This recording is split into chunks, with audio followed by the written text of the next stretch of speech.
Oh, the feedback. Oh, the feedback. Oh, the feedback. Oh. There we go. Ah. Whew. I got allergies today. It's terrible. Now, why is the lighting all messed up? We're trying to fix that.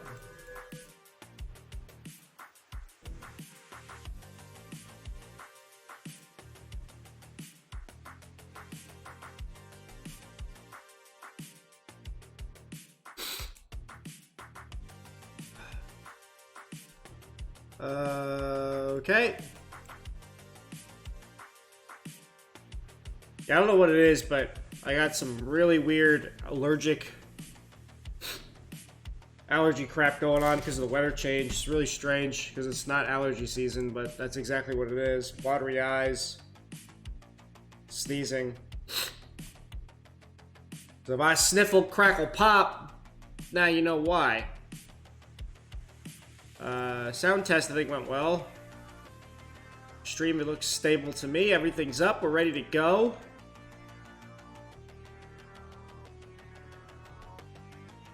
Just gotta check one more thing.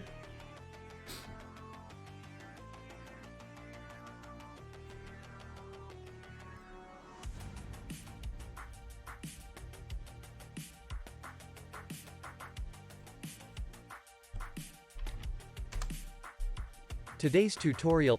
No, not today's tutorial.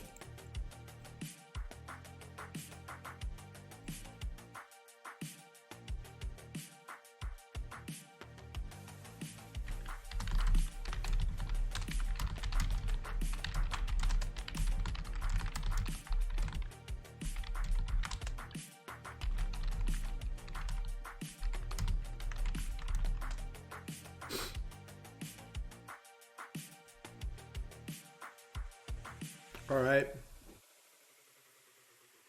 All the nonsense is getting put together.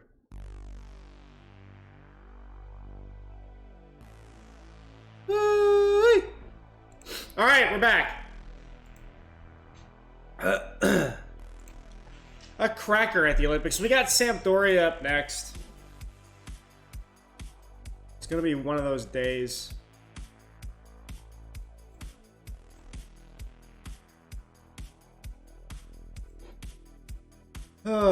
Try to stay alive.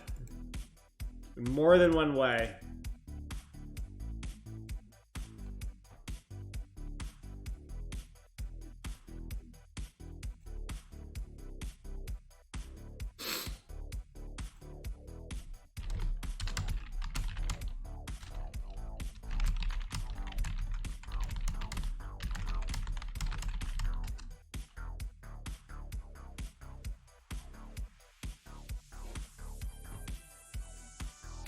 Request to inbox and continue.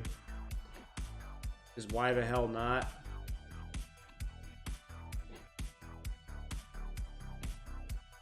Okay. Let's fix this real quick. There we go. Oh no, Raimondo! Ankle. 2 days.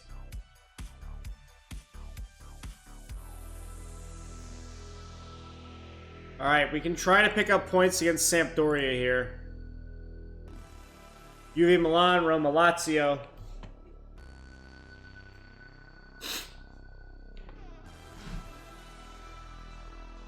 Monza loses to Cagliari.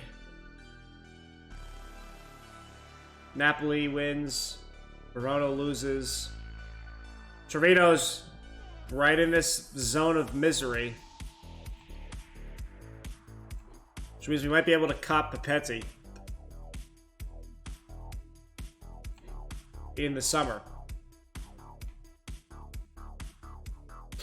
Cancellieri's got a cold. Well, so do I.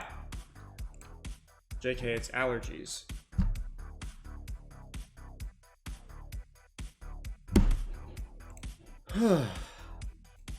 No, we don't criticize him.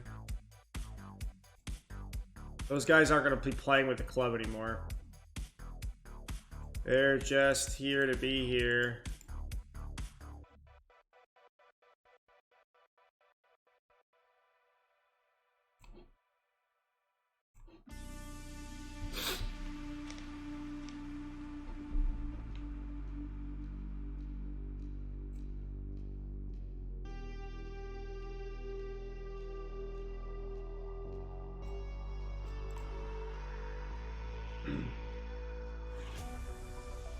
All right, let's keep going.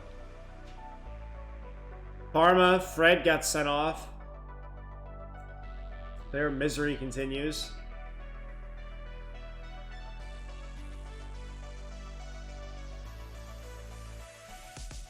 Is this a bug?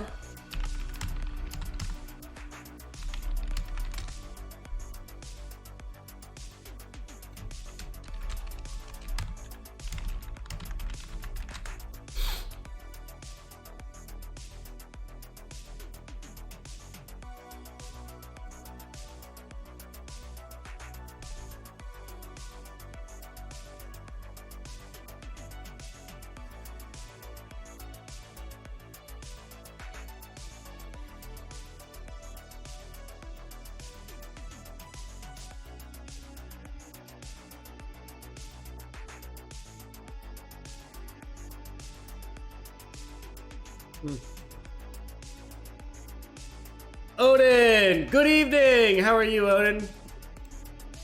I was just reading up on something. Oh, Dave's here too. Hold on a second. I fucked up the audio in Discord. Voice, video, speakers, Yeti. All right, can you hear me now? Mr. Dave? Yeah. There you go, yeah. yeah. I could hear you in the beginning. No, yeah, I wasn't sure. I had my headphones not connected for Discord, but I'm on Twitch. We're just chilling. Mr. Odin, how are you?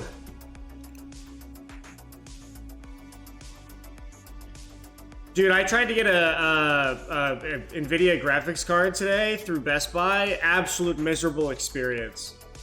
Yeah. Got my hopes up for literally no reason. I'm thinking about getting a pre-built from, there's a Micro Center by me. Oh, that's not a bad idea to get something from Micro Center. I would totally probably do that.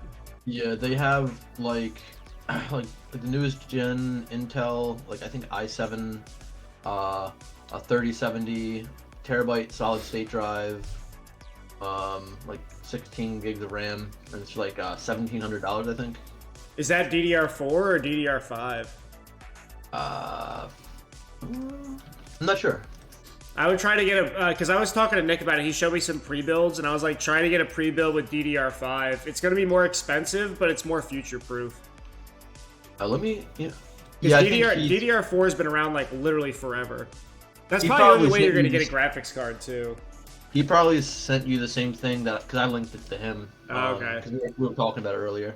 Yeah, I would just try to get one that's a pre-build that has DDR5 in it. Odin doing good. What about you? I'm doing all right. Dude, it's been brutal. I've been trying to get a graphics card. That's the reality of it. So I'm on this Discord channel that does notifications for card drops. And so I got notifications. I was at work today, right? So I got a notification like, hey, we dropped some cards on Best Buy. Yesterday, Best Buy dropped a bunch of cards, and they were behind a fucking paywall, which was bullshit. So... Wait, what is that? What do you mean behind a paywall? So, Best Buy started, in November. Best Buy created this, technical... I don't know what the hell the term is, but it's basically, a membership. It's like an exclusive membership, and it's $200 for the year for the membership. And then they put all the graphics cards behind a paywall. You had to be a member in order to get one of the cards. So they wanted you to pay $200 to then buy a card. One of the grimiest things I've heard in a while. It was the most scummiest thing ever, and I'm like, are you freaking kidding me? So I didn't buy anything yesterday because I was like, well, fuck that, because Best Buy is the only one that sells the Founders Edition cards at MSRP. But if you're going to charge me $200 to have the opportunity to maybe get a graphics card, that's no longer MSRP because you're making me spend $200 on a service I don't even want. I mean, they gotta make their money some way or another. I just feel like, I don't know the way they... It's just it was such bullshit. It's kind of a grimy way to go about it. I don't know. I was like, that's just dumb. Well, I wouldn't mind if I was actually guaranteed to get a card, but because I buy that membership... That's why I say it's kind of grimy, because they're probably like, oh, well, we can get all these subscriptions, so instead of just marking up the MSRP by $200, we can get $200 extra from everybody, and then only half of them actually get the cards. So really, we're making out like bandits. Yeah. It was like total bullshit. So that was yesterday. So then everybody got mad. There's a bunch of articles got posted on the internet. And then like quietly today, I was at work today, and I got the notification alert that they were dropping graphics cards today and on Best Buy. So I went on Best Buy and I was like, oh, I'm going to game this fucking system, right? So I had, no joke, 5 devices. I had my personal computer from home that I remoted into. I had my work laptop, my work PC, my phone, and my tablet all synced to the freaking Best Buy website. I tried to buy a 3070, 3070 Ti, 3060 Ti. Each device was going for a different SKU number in the hopes that I could get like just one thing, right? None of it worked. I got literally nothing. Wait, that's after you actually paid for the thing? No, I didn't pay for it because today they did it without putting it behind the paywall. But I found out after the fact, and I did this for like an hour straight of just like constantly refreshing the page. They had like, because so few people bid for the cards yesterday, they had excess stock available. So they took it out of the paywall and put it out in the general domain. So like they probably sold like 80% of the cards yesterday. The other 20% they dumped today, which everybody was just trying. Everybody just immediately tried to go get it, and then it's a standard shit show. So I got nothing. But what card were you looking for? I don't care. I mean, I would like a 3060 Ti, a 3070, or 3070 Ti. What are they? What? 30. So a 3060 Ti MSRP for the Founders Edition is like $399. Yeah, it's $399 for the 3060 Ti, and then the 3070 is $499, and then the 3070 Ti is $599. Yeah, that's not bad. I mean, honestly, at this point, like I need to redo like every part of my computer. Yeah, that's what I just did. I got everything but a graphics card. The newest part of like my PC right now is my video card, which is a 1060. Yep. Which is like 5.5 years old. Yep. Yeah, that's where I'm at. That's the newest. That's the newest piece. Yeah, I just got the new 12600K, and I got the a new SSD, like all that stuff that's associated with that. I built everything minus the graphics card. I got the new DDR5 memory too. $1,700 is a little steep though, especially when I have giant car payment and I have to save up for a wedding currently. Yeah, that is tough. But I mean, like, to put it in perspective, I paid $1,000 in parts minus a graphics card for what I have. So like, you add in $800 or more for the premium of a graphics card. If you're really getting that all for $1,700, that's not that bad. Yeah, I'll be back in soon. Yeah, that's how my day went. Was getting my hopes up, thinking I could get a GPU. Boy, was I wrong. Now we're playing Sampdoria here. We would like to get points to stay alive. I don't know that we're going to be able to do that. But we're going to try. Every little bit helps. We're just trying to stay alive this year. Now, one thing I do need to do, and I don't know why I always have to do this, but I have to tell them to target the target forward. Like, they should just, like, automatically be like, I'm playing with a target forward. Kick it to them. But they don't seem to do that. They just cross the ball, like, haphazardly. There's also the convenience of walking out with a fully built, like, because Maker Center is literally right down the street from me, so just being able to pick it up. I have one here, too, which is kind of nice. Rather than, like, wait, like, piece by piece to come in, and then, you know. Yeah, well, I mean, like, when I built mine, I got everything in, like, almost on the same day, because I got, like, 90% of the parts from Amazon. It was 2-day prime shipping. So, like, I got everything within, like, 3 or 4 days of each other, and then I just built it on, like, I basically got everything Monday through Thursday, and then built it on Friday. When I built mine, I got everything from Micro Center also, and it was great because they literally, like, they had all the stuff there, and then they matched.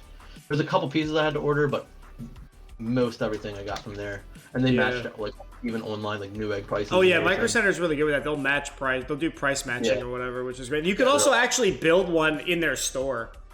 too. Yeah, I think you have to like pay them to do it or something. To, like, No, I think like, well, they'll- I don't think whatever. it's free, but like the idea is you can do it with their supervision if you don't know. I know you know what you're doing, but I'm just saying for other people, I guess you know you can do that. I didn't know what I was doing at the time. I mean, obviously, I like watch, like anybody else, watch YouTube videos or whatever. Yeah.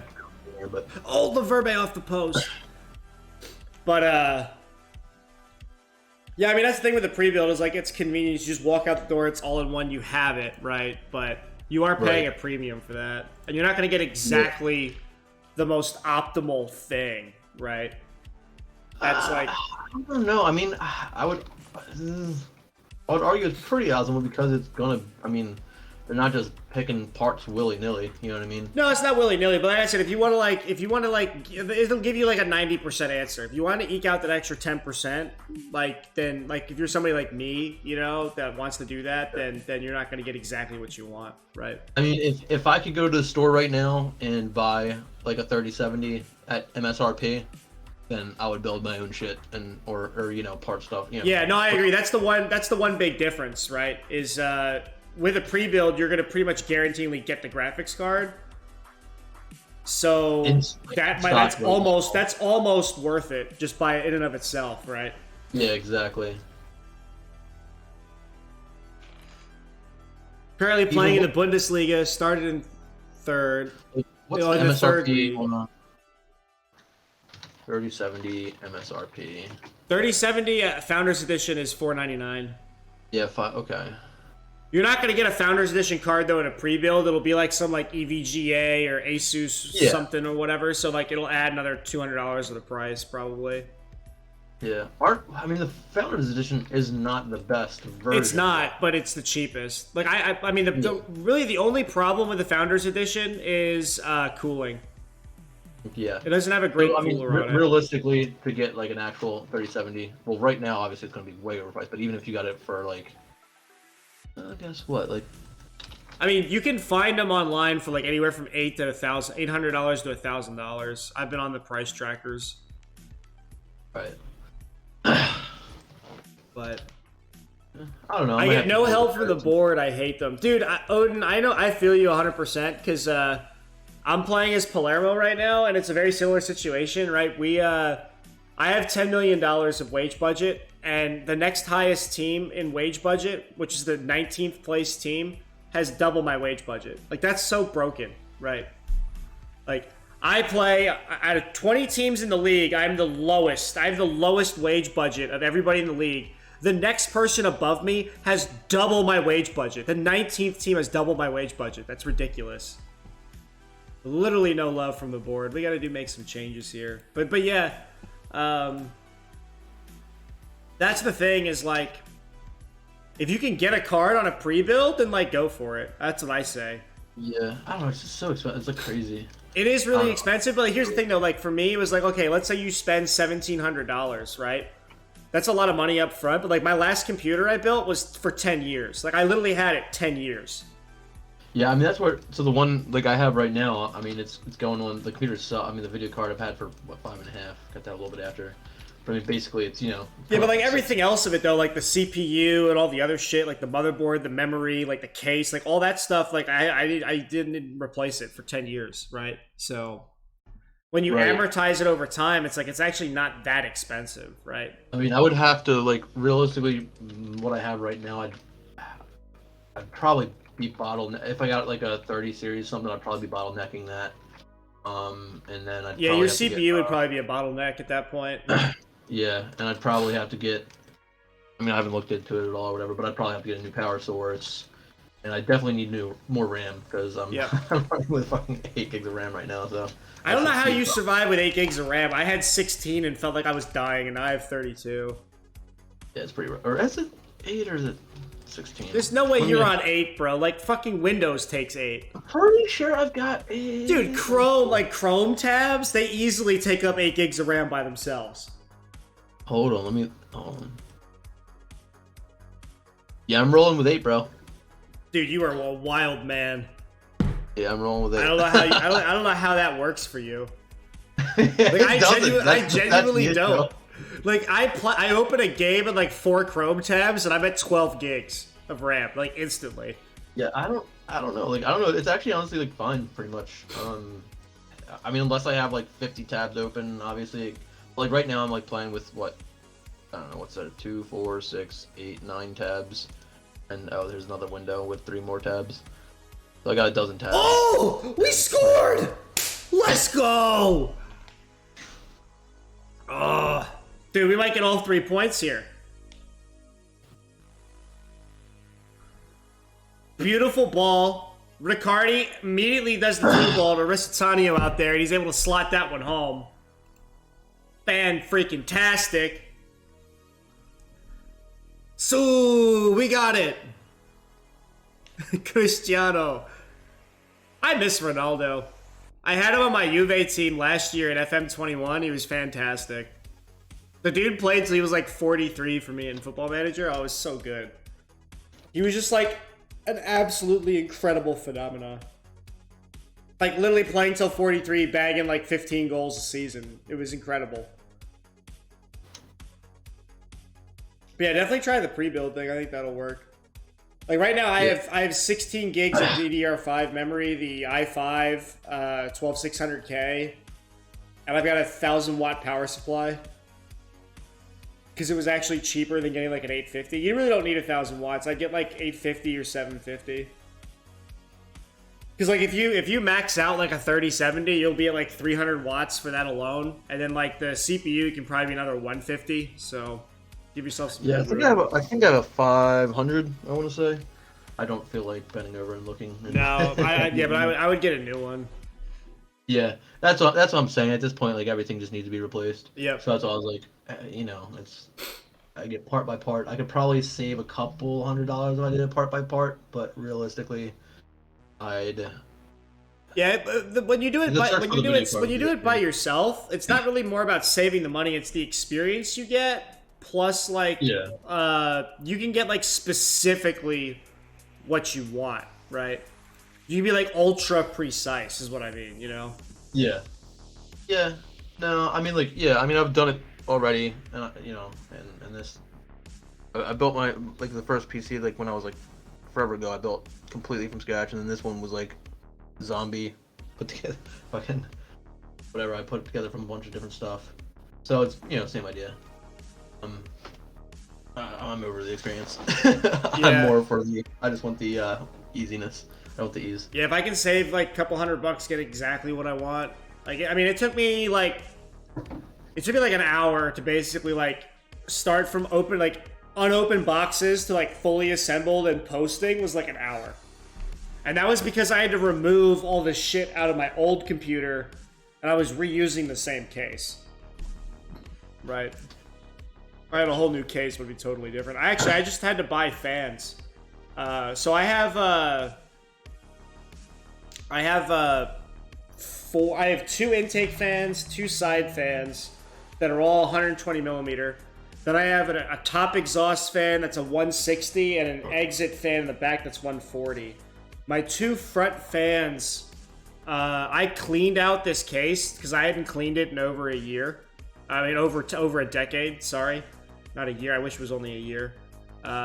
Emmanuel's out with a tight cap, that sucks. Oh, damn it, that reminds me, I meant to steal a freaking can of crushed air from work today. Yeah, so I cleaned out the case, and I had to, like, the fan blades were just caked in, like, disgusting, dusty crap, right? So, long story short, the 2 front fans started to make a lot of noise, because I guess when I cleaned them, I, like, jimmied the bearing in such a way that it's no longer concentric. So it just like slaps against the side. It was making a horrible noise. So I had to unplug those 2, and I have to go buy 2 new case fans now, which is kind of annoying. You should buy Bentenke in a lower league. I had him in Bundesliga 2. He scored 23 and 25 for me. Nice. Yeah, I don't think I'm at the point now with being in Serie A where I can get somebody like that, but that might have been useful when I was in Serie C or Serie B. So we got Udinese coming up next. We got our 3 points. Our goal is to stay outside of the relegation zone, and that's exactly what we're doing. Mr. Baldini. Mattia Baldini. Baldini the Bald.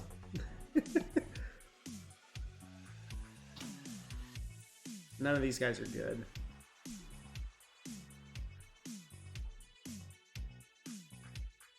start the conference. What sort of challenge are you up against facing Udinese? They won't surprise us.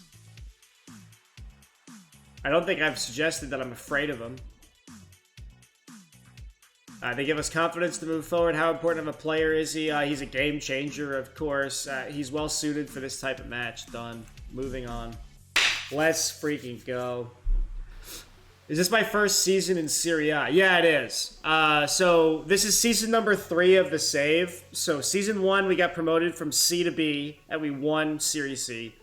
Second season, we were in Serie B, won Serie B, got promoted to Serie A, and now we are in February of season 3, which is our first season in Serie A. And we can see from this table here, we're sitting on 29 points. The bottom 3 teams are sitting on 14, 13, and 9, so we are clear of the relegation battle. Our goal is to finish somewhere in the mid-table, and we're on our way to do that. And just so you're aware of my finances here at the club, we've got $1 million in the transfer budget that was given to us in January that I didn't spend, and we're spending $10.4 million in wage budget, but our payroll budget totals 12. And the next highest team is 22. Now, we are not in debt as a club. We have no debt. And we are gaining profit of anywhere from $2.5 to $3 million a month. And so our current overall balance is sitting at a nice cheeky $22 million after starting at literally 0. So we're doing pretty good. Oh, thanks. Yeah, we're doing pretty good. Most of our team is made up of loans. Which is good, because it doesn't cost us a lot, but it's also kind of scary because there's no guarantee season to season what kind of happens, so. Now, we bought Lorenzo Luca, so we have a great forward. We're trying to fix our goalkeepers are trash. We're trying to get a better goalkeeper next year. I would like to see if we can steal Papetti from Torino.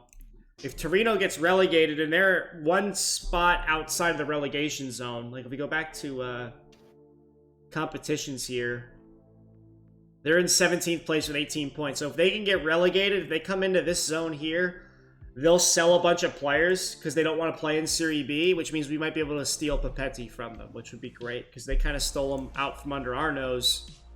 We bid for him this summer. This past summer, we made a bid for him, and it just didn't work out, unfortunately. We're going to bring Bove on and stick him in there.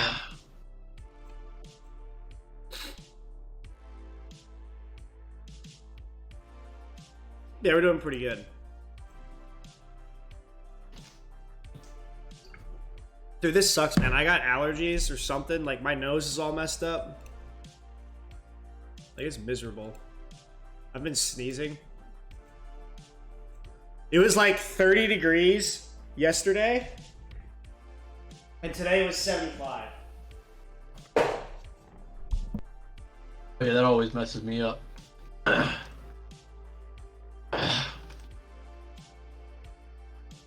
So, like, because of that massive temperature swing, my nose and my sinuses are all just, like, totally fucked. Yeah, that always... Well, I guess I'll say it usually messes me up, because I'm actually kind of fine right now, weirdly. I don't know what it is, but it's annoying. I went and took my drugs. Yeah, you My take, pseudo, whatever the hell it is, or the hell, you know, Sudafed, what is it? Whatever the anti-allergy bullshit is. Yeah.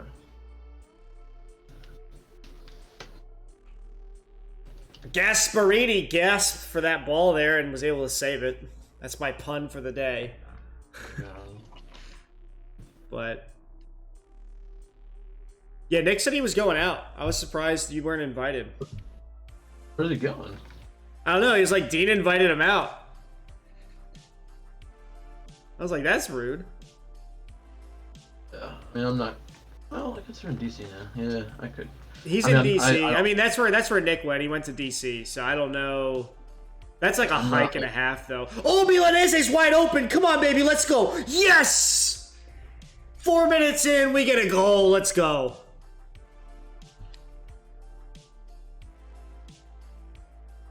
In the rain, Riccardi, the architect, lops that over. Milanese is able to break through the lines, chips the keeper. That's a goal. We're up 1-0.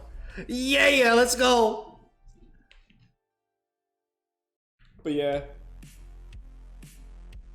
A cheeky finish. Yeah, it was definitely cheeky. I agree.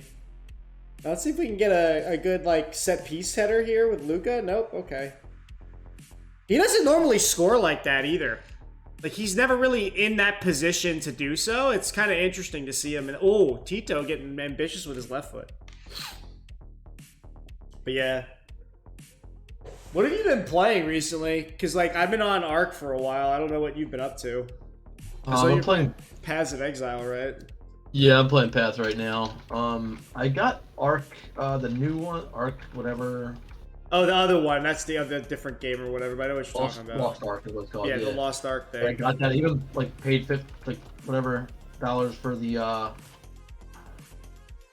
Founder, whatever, to get like early access, and I haven't even played it like at all. I got it. I was like, let's go, yeah. And then I was like, actually, I just really just want to play Path of Exile. I just want to play Paths of Exile. That's like me. I'm still playing Football freaking Manager. Here we are.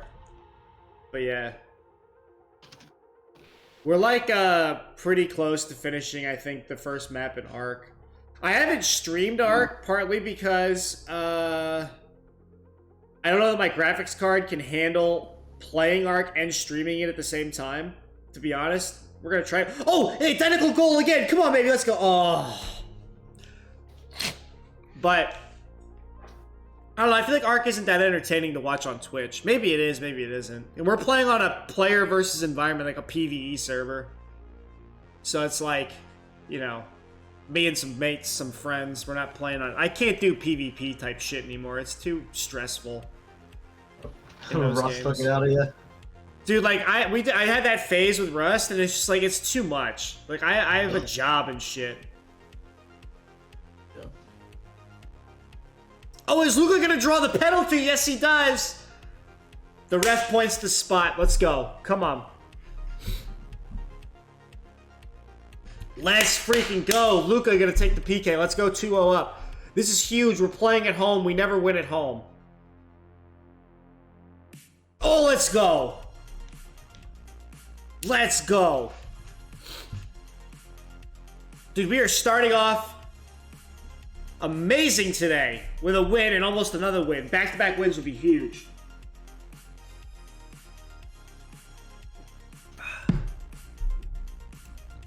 Yeah, the whole thing about like those like PvP type stuff like Rust or like Ark or whatever, like when you play like on real official servers and things, like A, the people are dicks. B, they have no life most of the time, and so like you have to log in every single day and you have to like do so much stuff, and then like some jackass will get on at 2 a.m. and like wreck everything that you did, you know? Bullshit. Like, it's so frustrating. I had a base with like some like random like people I'd met on there or whatever, and so it was like 4 or 5 of us, and like I literally like this is not even a joke. Like I got a call one time at like 3 a.m. and like I had work the next morning and everything. Like I get a phone call at 3 a.m. and I'm like, hello? And it's like my buddy, like on Ross, is like, dude, we're getting raided right now, bro. We're getting raided. I'm like, dude, I have to be up for work in like 3 hours. Like, dude, we're getting raided. I was like, shit, yeah, well, fuck, we're getting raided. All right, I'm on, we're getting on. Oh my god, that's wild.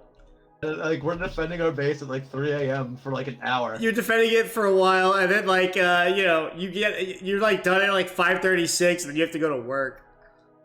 It was like an hour the situation, I want to say, and then I was like, I think I got like another couple hours of sleep in before work. Dude, I mean, that's honestly, so like, funny. it was ridiculous, but like honestly, I enjoyed the hell of it because it's awesome. It was, like, Oh, yeah, it's I had somebody fun. Call me at 3 a.m. I was like, dude, we're getting ready, dude. It's like, but like Yeah. once in a while that's fun, but like, oh my god, that was a ripper by Christian. Shit. But like the other, oh, that was the other thing I was gonna say was so there was like this tablet found in like ancient Egypt I saw. It was on like Reddit not too long ago. And it was like the oldest attendance record for like work. It was like work attendance or whatever. And it had like people's names written on it. And it was like excuses or like reasons why they didn't show up to work, right? So like one of them was like embalming brother, right? Because like that's what they did in ancient Egypt, I guess. Like I was late for work because I was embalming my brother, aka dealing with a funeral, right? But one of the lines was literally translated as brewing beer. And then the one was got bit by a scorpion or something. Yeah, scorpion was the other one. Yeah. That's so weird about Cancellieri my buddy scores. just- Let's go. But like, how funny is that? Like, you just like show up to work in ancient Egypt like 4,000 years ago. It's like, why are you late to work? I was busy brewing beer. They're like, okay, I'll put it down on the list. Like, you know. So I'm thinking of your Rust thing. I'm like, imagine going to work, like being like, I'm sorry I was late. I had to defend my raid. You know. Yeah. You know, like it's like recorded like 1,000 years later. Fucking duty calls, bro. Matteo, dude, Matteo Cancellieri's doing so good right now. I love him. Now, we're going to have to replace Bove because he's playing as a ball-winning midfielder on a yellow card, and that's extremely scary. Luca can't seem to head the ball worth a shit, but that's all right. But like, that's like so crazy. Like, that's like recorded forever. Like, so-and-so was late because he was brewing beer. Right? Like, how freaking epic is that? I think it's epic. Then, you know, I'm thinking, like, imagine, like, if you're at work. Imagine you're at work, okay? You're at work, and you get that phone call. Like, instead of at 3 a.m., what if that phone call happened, like, at work? Like, your buddy calls you at, like, 2 o'clock in the afternoon, and you're like... He's like, yo, we're getting raided. We gotta fix shit. You're like, all right, I'm on it. Like, you just pull out a fucking Alienware laptop out of your bag, like, at the office in the Cube Farm, and, like, put on the headphones and just go to work. Just log in, like, all right, where's he at? Let's go. Everybody in your queue is just like, what the fuck is this guy doing? It's like, bro, it's Rust. It's so important. It's Rust. This is life, bro. This is life. Rust is life, bro. Like, your boss calls you in for a meeting. You're like, nah, man, I gotta protect this boss from this raid. Roger, sorry I'm late, boss. Won the Champions League at 5 this morning and sank a magnum of champagne with the lads. Dude, I'm so jealous, bro. Winning the Champions League, that's fantastic. We're hoping to get there with this Palermo save. We've got a ways to go. We're just in Serie A for our first season. But Roger, you have showed up at a great time. We're winning 3-1 at home. We opened the stream with a win for our first game of the stream. This is game number 2 today. Cancellieri, oh, come on. So close. Now, this is huge for us, honestly, because we're winning 3-1. Uh-oh.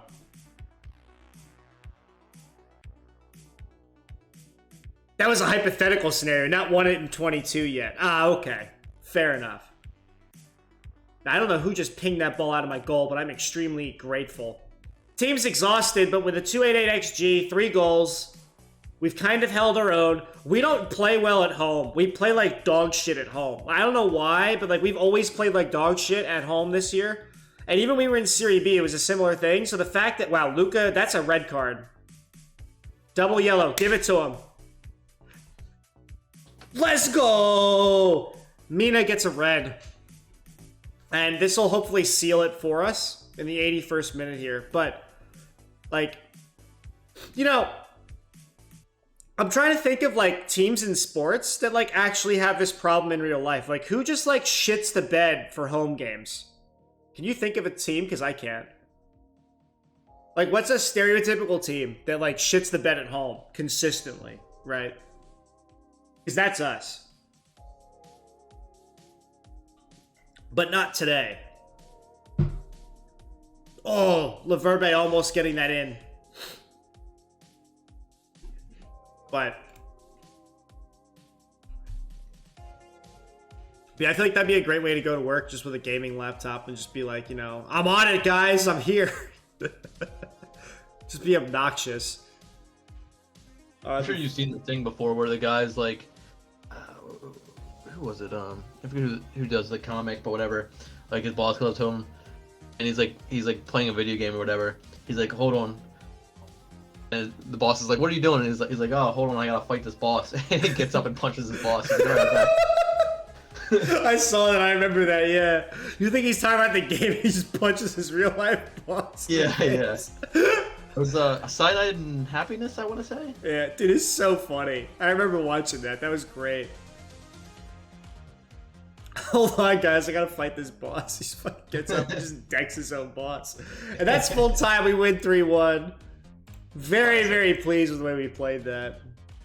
York City, I'm a fan, and we've sank 4 levels below where we should be, and the atmosphere can get pretty toxic when we get beat by part-time nobodies.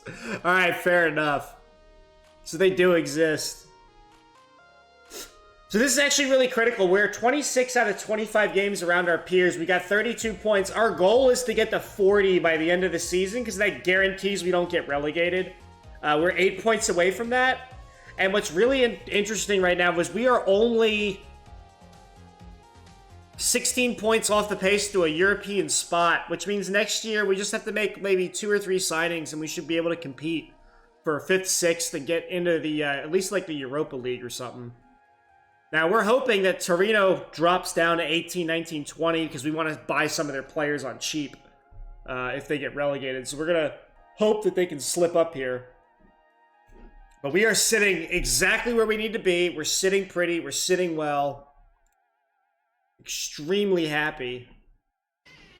What a way to kick off the stream with 2 games, back-to-back wins. A good result. I'm a little taken aback by it. No, I'm very pleased. I'm not taken aback by anything. We need to build on our progress. You got pleased with the result. Yeah, I'm very happy with it. Obviously, you don't look like your side concede goals. There's not a lot you can do when they go in against you. No, I don't want to comment. You've got one of the poorest defensive records. Why can't you keep the goals out? Because my goalkeepers are trash. We're gonna type that in. Because my goalkeepers are trash. ... Yeah,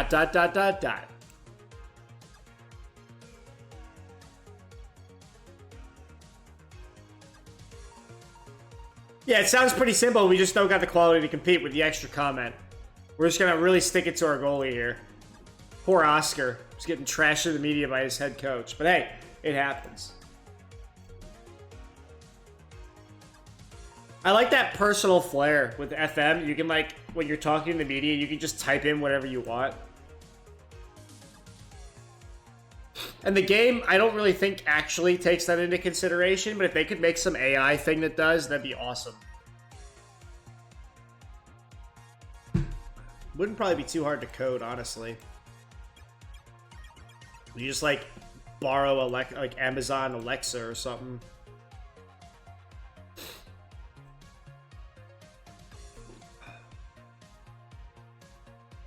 Dybala finds a way.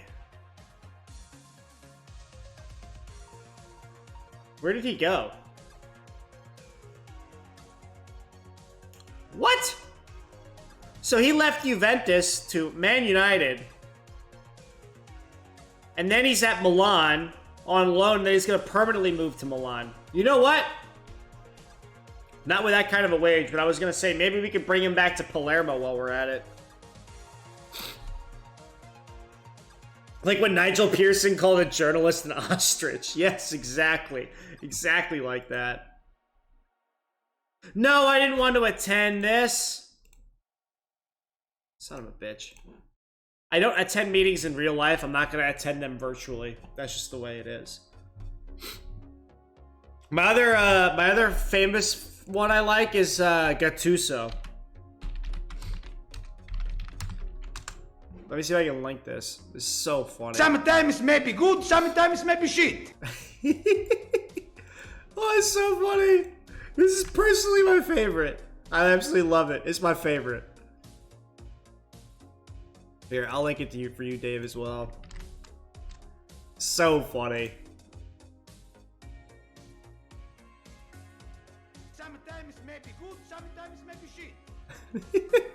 Just like amazing.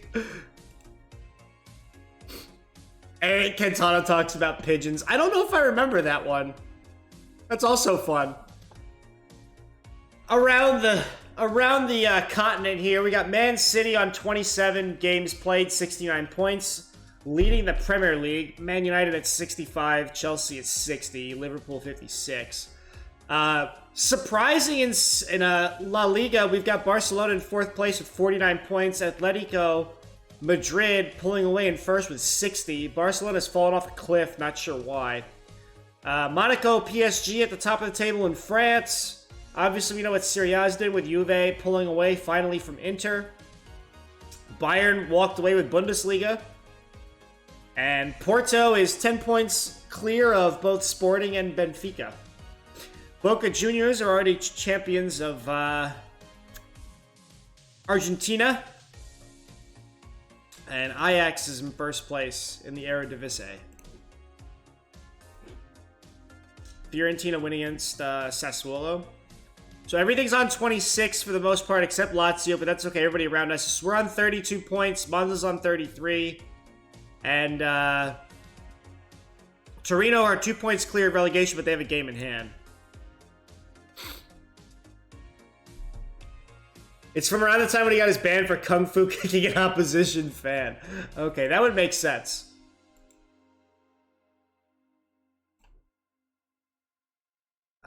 Yeah, okay, I'm gonna sell you, Ivan. That's what's gonna happen. We already knew we were gonna get rid of Ivan, so...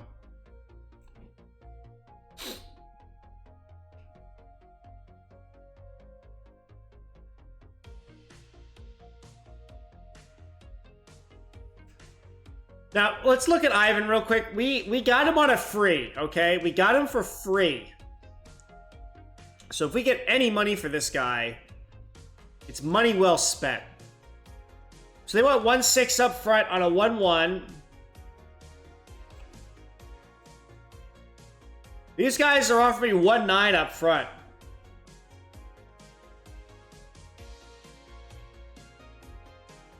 So we're going to accept this offer.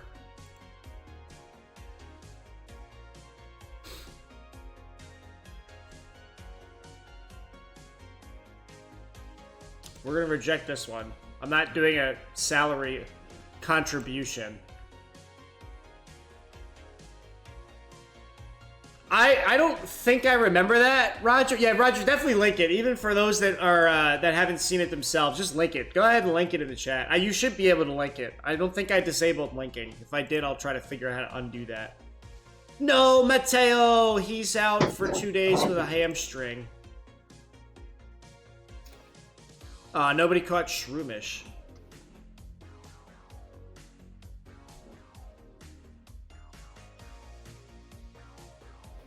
Uh-oh, Maldini out with another tight hamstring.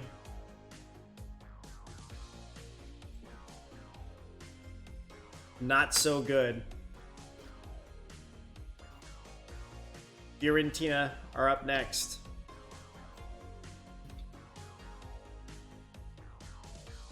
I would love to make $2 million a month. That would just be fantastic. I could buy all the GPUs. That's the dream. That's definitely the dream.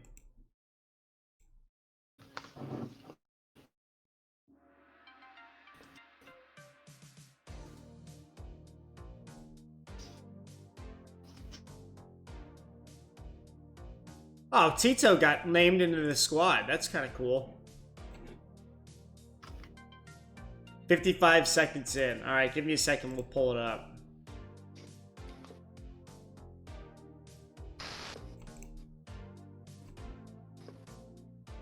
Let's praise Raimondo. Let's praise Riccardi.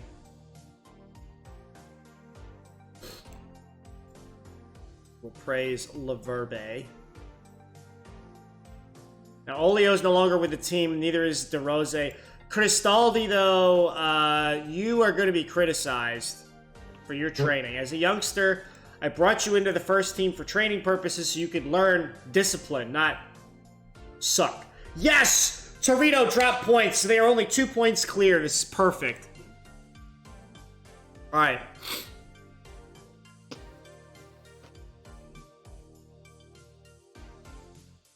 Let me go up to the point where we're at.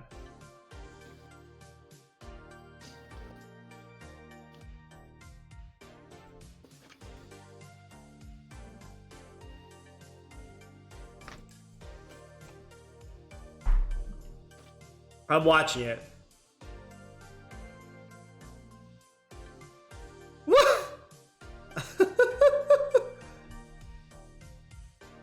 Hold on. I gotta watch it again. It happens so fast.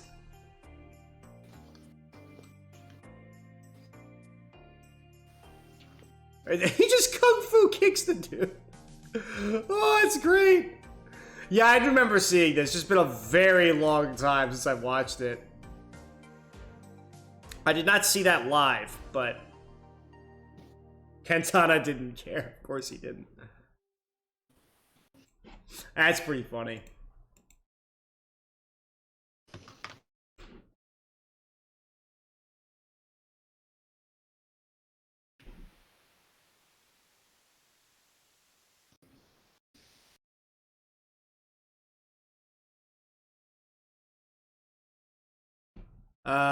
We need to change the music up. Let's go to Ergo or Ego. Yeah, it was 94, 95. I was old enough that I could have watched it, but I didn't watch it. I was like 7. Yeah.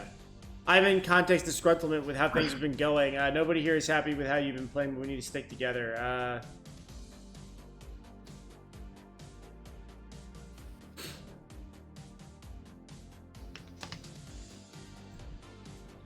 Alright. That conference is over. I need to go find more tissues in a tissue box. And then we're going to play Fiorentina away. Milan absolutely eviscerate Parma, sitting on 9 points. Look at this, dude. 2 wins, 3 draws, 22 losses. Gotta be one of the most abysmal records I think I've ever seen in Serie A from a 20th place team. 22 losses.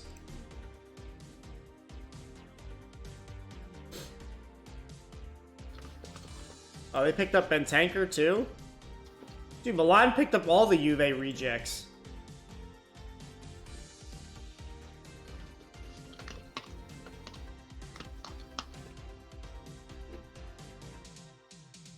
Okay, we're gonna bring on Raimondo as the advanced forward this time. We're gonna bring back in you, put you there instead. We're running you guys as inverted wingers. Run you and defend. Leave Tito in. Where's Almichi? Put Almichi in. And then for the set pieces, since I'm no longer playing with a target forward, we have to flip those.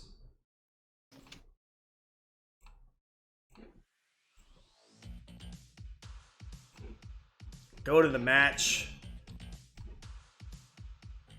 Dressing room. We're the underdogs. Let's go do it. I give everybody the faith. Go down the tunnel, hit the preview, go to the kickoff, skip this. I'll be right back. I gotta go try to find another tissue box.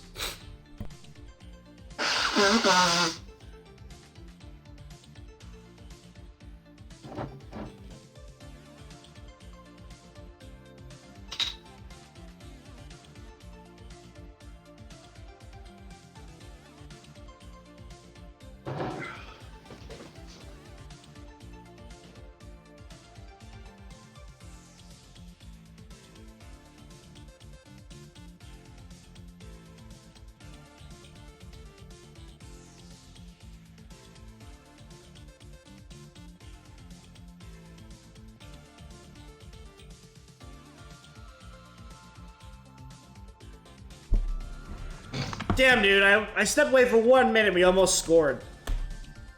Incredible. Let's go, Palermo. Appreciate the cheer, Odin.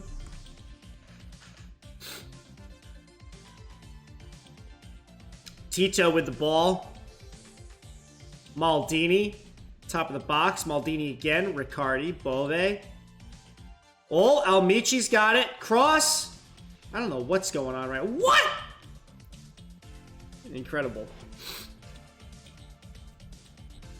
Another corner kick by Tito. Laverbe over the post. Dude, Super Bowl comes up on Sunday. Who do you think's going to win? You still there, Dave? Are you asking me? Yeah. Honestly, I don't know. I don't really care that much. I don't care that much either. I was just curious. What is it? The Bengals It's versus Bengals the Rams, right? So the Rams can. Odin says Bengals all the way. Roger, unfortunately, not into my NFL. No, it's all good. I mean, you know, Bengals will take it. All right. I don't really know who's gonna win, to be honest. But like, I was just gonna say, like, if the Rams could, like, going into a Super Bowl, they have home advantage, right? Don't they play at the Rams Stadium? Like in LA, I think they have a home game. Oh, unfair. Huh? I think that's where they're playing. Where's the freaking? Where isn't the venue in LA? Yeah, SoFi Stadium, California. That's crazy. Roger, I've seen the Super Bowl before, and it seems like 4 hours of adverts with a bit of football here and there. Yes, very true, Roger. I completely agree. Very accurate. It's extremely accurate. This This is America. It's 90% the, commercials, right? commercials are in a way the most entertaining part. Yeah. Sometimes. They really are. Which is sad. Rams are good though, but I just love Joe Burrow. That's fair, Odin, I agree. But yeah, I mean, it's like, welcome to America. 99.9% of the time it's ad space on TV, and it's always about, like, drugs or medical conditions. Like, do you or a loved one suffer from blah, blah, blah, blah, blah? There was, that was it, the mesothelioma one was on forever. Dude, I will never forget about that. The other one was, like, from a long-ass time ago, there was the head-on apply directly to the forehead commercials. Yeah, head on, apply directly to It was literally just the person yelling over and over again, head on, apply directly to the forehead. Let me see if I can find this on YouTube. Yeah, well, there's also the, shit, what was his name? My name is Wilford Brimley, and I have diabetes. Oh, yeah. I've seen that fucking commercial so many times, dude. Yeah, this is the head-on commercial. It's a classic. Is NFL free to air over there? We don't get all the adverts, but we pay about €50 a month just to be able to see all the football. Damn. So in the U.S. market, the Super Bowl is free in the U.S. market. During the NFL season, you will get with your cable subscription. Like if you pay for cable TV, you will get NFL games as part of your cable package, but it's typically going to be, it's region locked, right? So you're going to get on Sunday, you're going to get whatever's in your region, but like Monday Night Football, you'll always get, and Sunday Night Football, you'll always get regardless of the region. It's really weird. Raimondo with a crazy strike. I missed it. I saw the ending. That's so far out too. Bove picks this ball up, finds Raimondo, he just turns and rifles that in the top left corner with that left foot. Oh, that's a beauty. 46 minutes in, we're up by 1, let's go. This has to be the weirdest ad I've ever seen, the fuck? I know, I'm telling you. It's so stupid. The best part about the ad, Odin, is the fact that it doesn't tell you what it's for, it just says that you apply it to your forehead, right? Like, I have no idea what it does. That's true, yeah. I guess I never really knew what the fuck that does. That would never get on the screen in the UK. I don't disagree. Yeah, our rules here are kind of, like, lawless, so it's kind of messed up. There's all kinds of stupid shit like that on our telly, right? That's the thing. I don't know what head-on's even for. I just know you apply it to the forehead. That's all I know. Dude, I've definitely seen that commercial, like, hundreds of times, and I have no clue. I want to Google it because I'm Yo, Google it and tell us because we gotta know. Even people in chat want to know. It's the ideal commercial though, right? Because like you go to the drugstore, you've seen it hundreds of times. It's a headache. And you just know to apply it to your forehead. You just buy it because you don't know what it's gonna treat, but you just know how to use it. Unlike all the other stuff in the drugstore. Oh, it's for headaches, but it's homeopathic. What? So it is for headaches. It's well, I mean, I don't know how many people out there is about homeopathy, but so it's literally just nothing. Dude, Eldor just literally walked away with a crazy goal, and I'm literally shell-shocked. Golini just fucking booted this across the field. Literally a Hail Mary. Was onside. Who dropped it? Laverbe dropped that. That's okay. Trump saying it can cure COVID then. Yeah, that's probably true too. everything. Directly to forehead. Head on. Apply directly to forehead. Head on. Apply directly to the asshole. But yeah, there's all kinds of stupid commercials like that in the United States. It's just it's very entertaining, but it's also just sad too. Because it's like, why is this on my television? Oh, the other one was the Ditech Loans guy. Remember him? No, I don't know. He was like, lost another loan to Ditech or whatever, and it was during the time when they were selling all the subprime mortgages that caused the 2008 economic collapse. Oh, fantastic. And it was just like, there was like a whole series of these ads about like getting like refinanced mortgages and whatnot that were just total junk mortgages. Yeah. Take out a third mortgage. Approved no matter what. Take out your third mortgage to pay off the mortgage that pays off the other mortgage.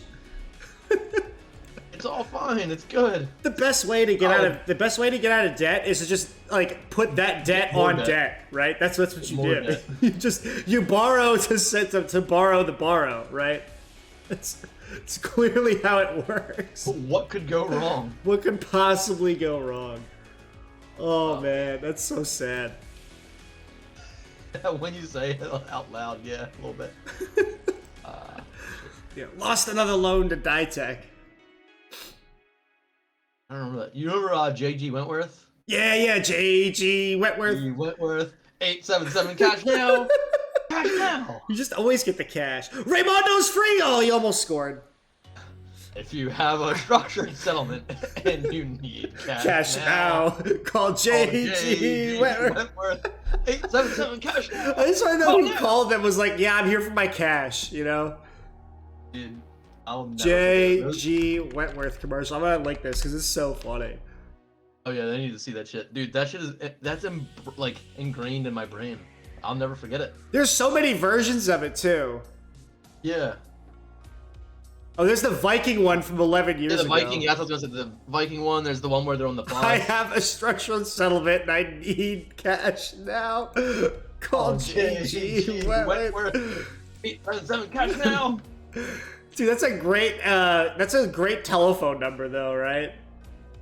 Yeah, can you imagine going to the phone company being like, I would like my telephone number to be 877 cash now. Cash now. They're like, are you sure? And they're like, yes. Absolutely. I'm about to have advertising gold. Do I look like some kind of jabroni? What do I look like? Dude, it's so funny.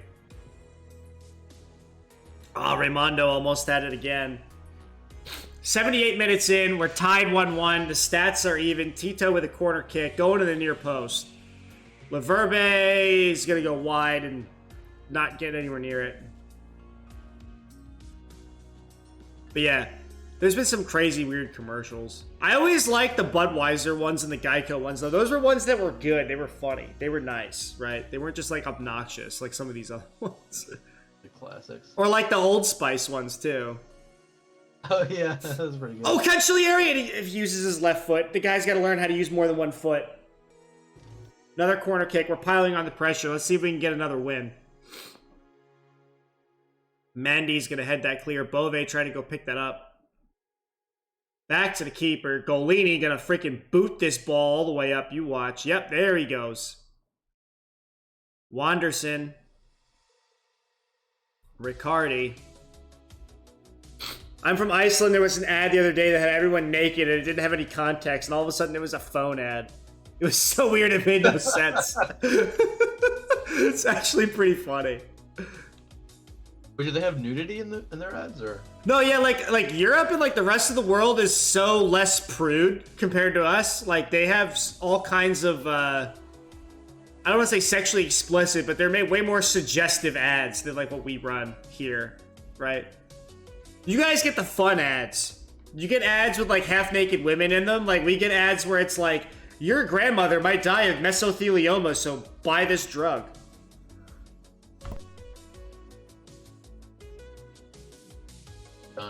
Good times, to be sure.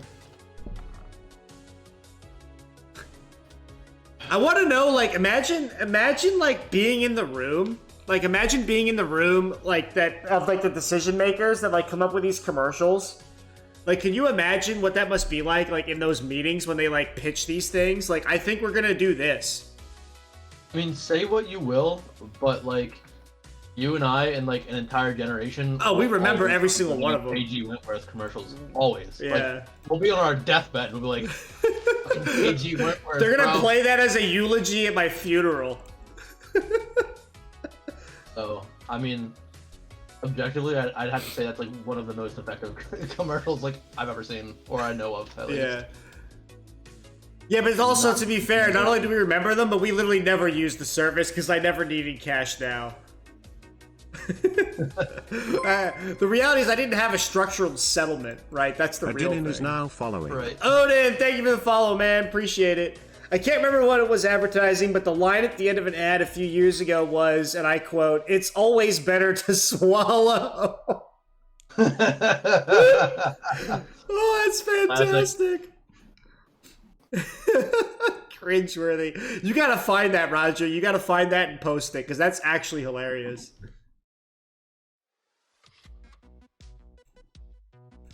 Oh, that's great. So we got a draw, unfortunately, against Fiorentina, but what can we ask for? They're in 10th place, and we're in, like, 20th, right? We're in 11th, so we were right next to them. So, unfortunately, we couldn't leapfrog them there. Ideally, I want to be better than the rest. So if we can, like, sit here in, like, 9th, 10th place, that'd be perfect. Torino! With one game remaining, though, is now finally in the relegation zone. So that is good. Ooh. Ooh. But yeah, it's just very interesting.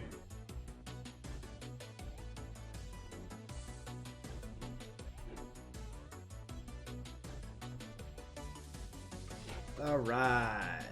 Contek is going to sign, and we're going to accept this. So he's going to... We're going to get 2.7 million for Contek, and he was a free. So we got him for free. We sold him for 2.7.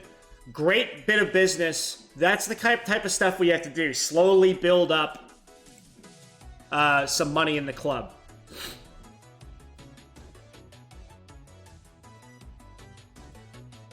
Yeah, none of our players on loan are good. They all suck.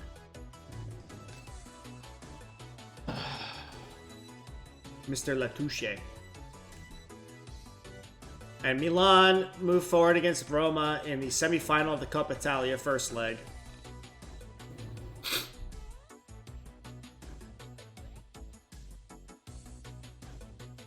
You say we're more free over here, but did you know that a couple of supermarkets have rebranded their midget gems? A kind of sweet so as to not offend people who suffer from dwarfism. It's actually kind of funny. Midget gems? Apparently it's a candy. But they had to relabel it as to not offend the little people. Yeah, we got that kind of shit too here, right? What did they recently relabel here as like an example? The butter. I can't believe it's not butter. No. The Land O'Lakes butter. They took the Indian off the butter. Oh yeah, so Land O'Lakes is a butter. They had a little Native American woman or guy. Was it a guy? I think it was a chick. I think. Yeah, and they had to remove her because it was offensive, I guess. Odin going to sleep. They renamed the entire the Redskins, like an entire football team. Yeah, they did. They renamed the Redskins. That's true. That's something that recently happened too. So yeah, we do similar things. Some of those are more justified than others, though. Odin, see you later, man. Have a good night. Hopefully you can come back for another stream. Appreciate it. Thanks for subbing too. Subscribing or whatever, following, whatever the term is on Twitch. Still trying to figure all that out. I get the Redskins thing. Like I feel like I get that. It's kind of like a. Yeah, that's like that one's more justifiable than some of the other ones, right? That's what I'm saying. It's a spectrum. It's pretty offensive. But taking the Native American off the label just because there's a Native American on the label. Like, Yeah, it's a little weird. What? But also, like, why was it there in the first place? Like, what do they have to do with butter? Like, where did butter come from? Did butter come from here? Like, did Europeans just not have butter before Columbus? Yeah, of course they did. Because fucking cows, bro. Like, there was like always butter. So then why is a Native American on a butter label when they didn't have... That means Native Americans didn't have butter. Because they had no cows. And they probably didn't have any like domesticated like animals. Like, I've never asked myself that question, and I don't know. I'm looking it up because I don't know. I don't think the new world had butter before the Europeans showed up. You're probably correct in that. So then why would they put Land O'Lakes with a Native American woman on the butter? It was a tongue-in-cheek joke because they didn't have butter. It was probably like I don't know, it's probably just like a wholesome image or something, like, oh, it's natural, you know what I mean, or something like from... Yeah, probably something more reasonable than what I'm saying. Probably something like that, like, oh, it's from the, I don't know, fucking, I don't know, Native Americans are natural or something, and so they're like, using oh, it it's in- Land O'Lakes butter. Butter is English. Okay, there you go. Yeah, I mean, I knew it was like it's from Europe, so but I don't think Native Americans had butter. Yeah, probably not, because they were like mostly nomadic and also didn't have domesticated animals like at all.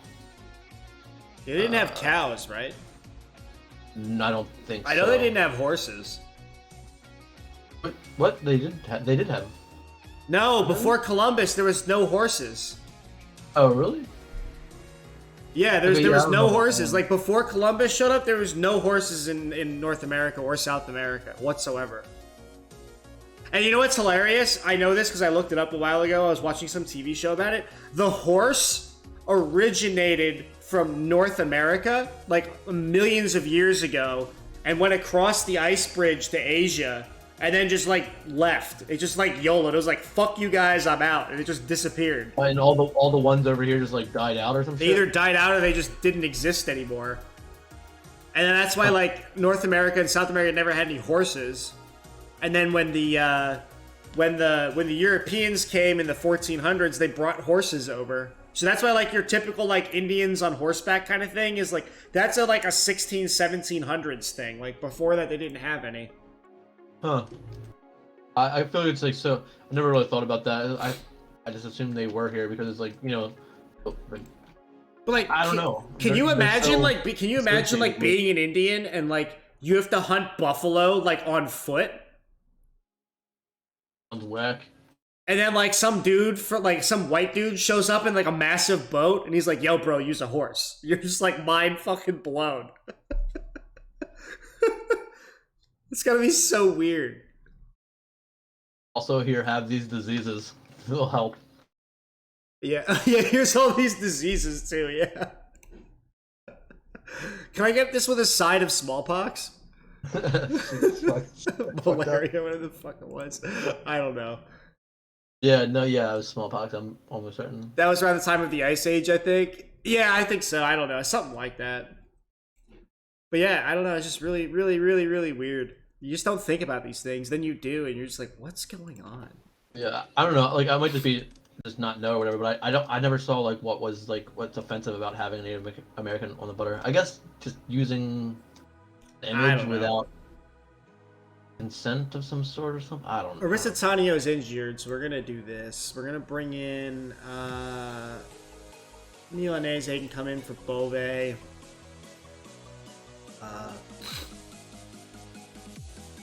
Duarte Alicio can come back in because Tito got his playing time in. Maldini's gonna run as a winger. So will Consigliere. We're gonna bring back the target forward that is Lorenzo Luca. We're gonna put you back on support. Go to our set piece corners.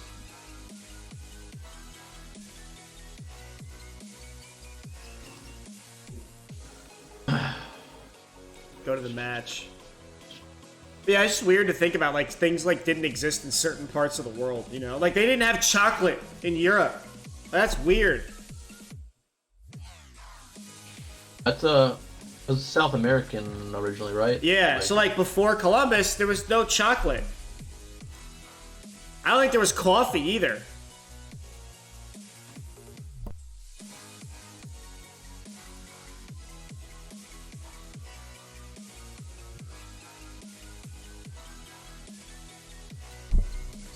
Roger, and now Belgium claims to be the best at chocolate. Yeah, what the hell, Belgium?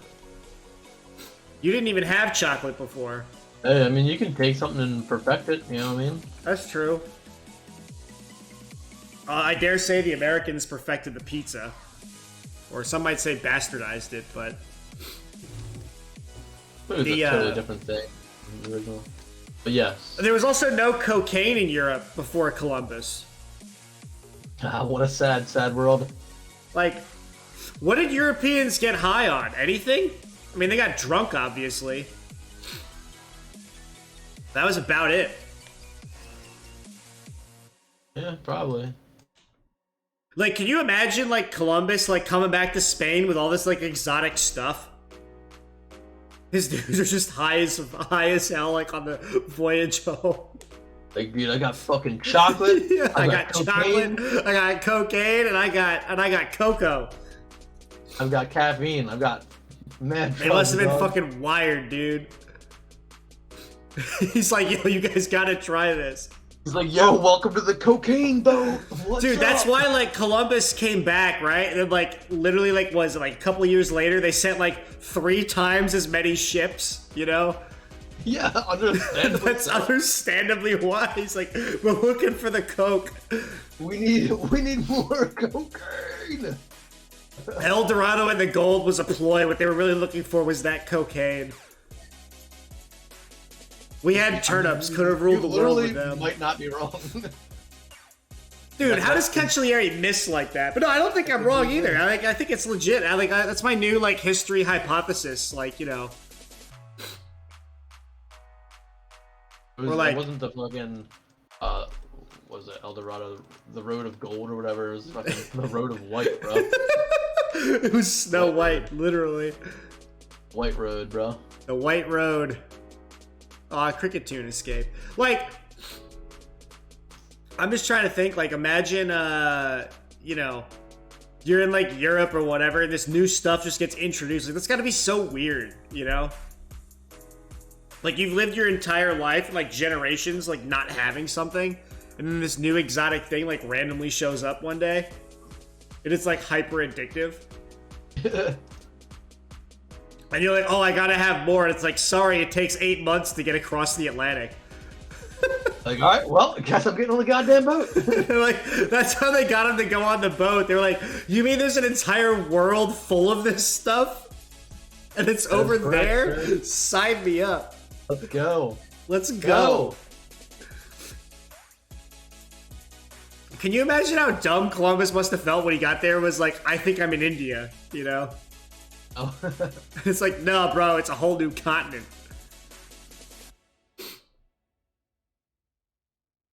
You got lost as fuck. Just like, made a wrong turn, you know? To be fair, I feel like you or I would probably have a pretty difficult time navigating across it. Luca! Oh, dude, I would probably end up being the dumbass that, like, went on a voyage from Spain and showed up accidentally, like, 3 weeks later back where I started from. And then, like, thinking... Accidentally made a big ass circle. I was like, oh, we're here. It's like, bro, you just left a few weeks ago. Like, what do you mean? You, like, land, land, like, in a little tiny Spanish town and take it over thinking it's, like, a new place. Oh, right. And the king comes up like, bro, what the fuck are you doing? Like, sorry. You just go right to work trying to enslave the locals. It's like, dude, like, you're still in fucking... You're still in Europe, bro. You're still in Europe. You can't enslave us, dog. Chill.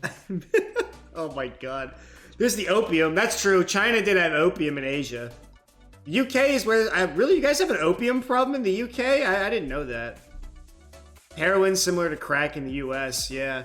We got a heroin problem here too, honestly. Yeah, well, especially in friggin' Baltimore, dude. The Wire was written on that. It's a true story. Yeah, I'm from Baltimore, heroin capital of goddamn, at least the U.S. Dude, opium's true. That was in like China or whatever. So there were drugs in the old world, just different drugs. That's all. Just not the highly sophisticated white powder, right? You know, I get why they called it the peace pipe, though. You can't be mad at people when you're high, right? Sure. Pass the peace pipe. It's a great, aptly named thing. Yeah. Columbus is like, you know, usually we like shoot each other, but these Indian guys, they just pass around a peace pipe and they all seem really happy afterwards. Dude, friends who get high together. I don't have anything that rhymes with that. I don't either. Damn it. I thought I was onto something, but I lost it. Opium's the pure form and is less dangerous. What we have here is dirty opium, cut with so much shit it's life ruining. Gotcha. Yeah, I wouldn't know. I'm not a drug expert. Didn't they have like opium wars in China? Like way back in the day? Well, what the Europe like gave China a ton of opium and some sort of just to get them all addicted, right? And some kind of war or something. That's what I'm thinking. I think it was like the opium wars. Very. Can you imagine that? Like my grandfather fought in the opium wars of the 1800s. I'm rusty on my history, as it turns out. I am as well. It's because our schools suck over here. Oh, you were too busy doing heroin.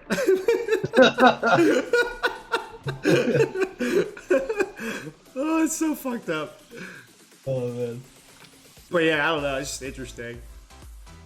Well, the other crazy story was like the story of like Santa Claus and the reindeer stuff. Like there was like this Eskimo tribe that would like drink reindeer piss because it had like a psychedelic in it. Because of like the reindeer like ate some kind of like plant that would like ferment in their poop and their pee or whatever, and then they could like eat it, and then it would they get like high.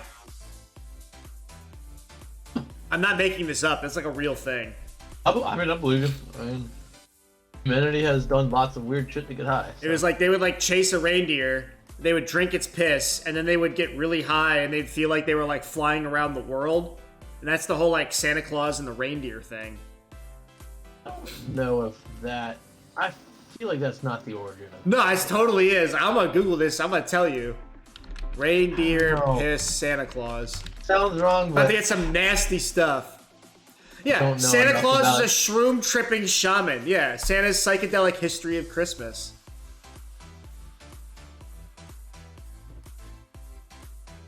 Still know. I don't know. I don't know shit. I read this before.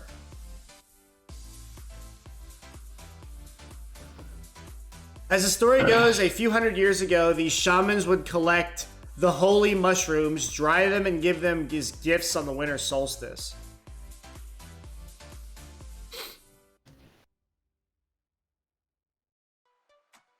Mostly found under pine trees, just like the ones we bring indoors, the mushrooms are mildly poisonous if you eat them.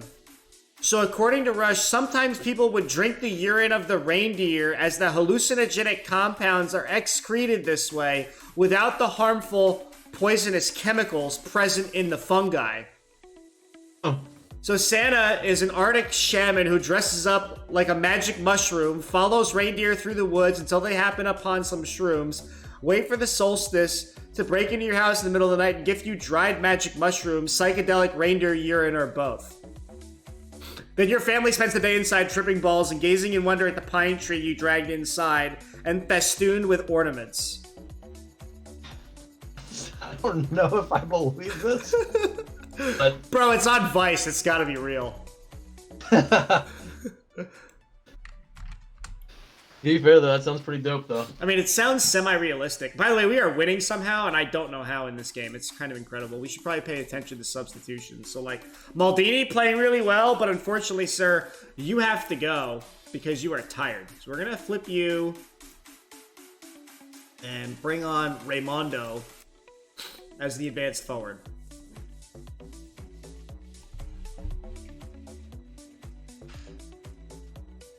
It was fought in the mid-1800s. It was basically over trade routes between Europe and China. So opium must have been a highly sought-after thing back then. Trade routes. Oh, okay.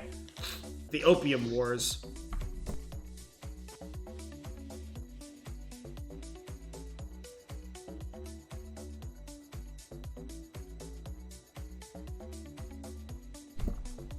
Who knew on a Friday night on a Football Manager stream we'd be talking about the Opium Wars? Or Santa Claus drinking reindeer piss, but that's what we're here for. And I'm sick blowing my nose with tissues. What a weird place Twitch is. Ugh.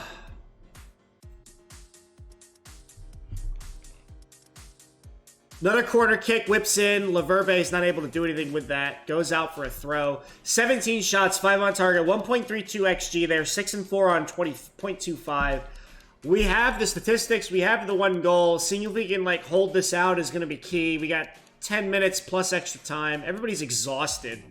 Jordan Delicio's on a 6-2. We're going to replace him with Tito right away. That'll be another sub we're going to make. And Luka's going to pick this ball up and hopefully hold on to it. Why is my target forward trying to cross a ball? I don't understand. Back to the winger now. And goal kick.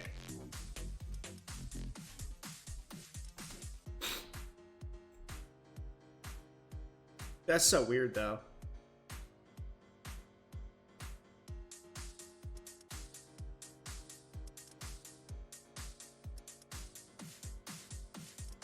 Riccardi, Milanese, oh, Emmanuel.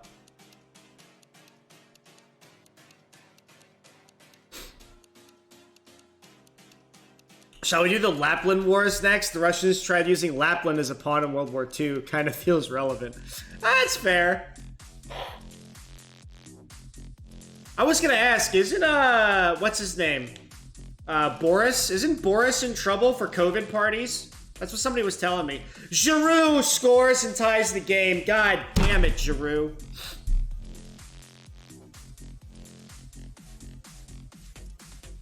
Ugh.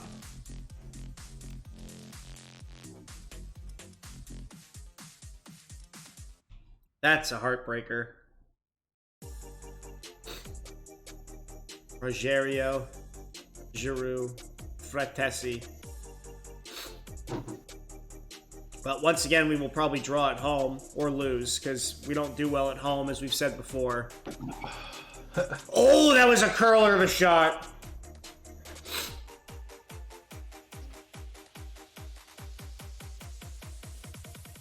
Riccardi's on a 6-2, but I only have 2 minutes left. We're not going to bother to switch him.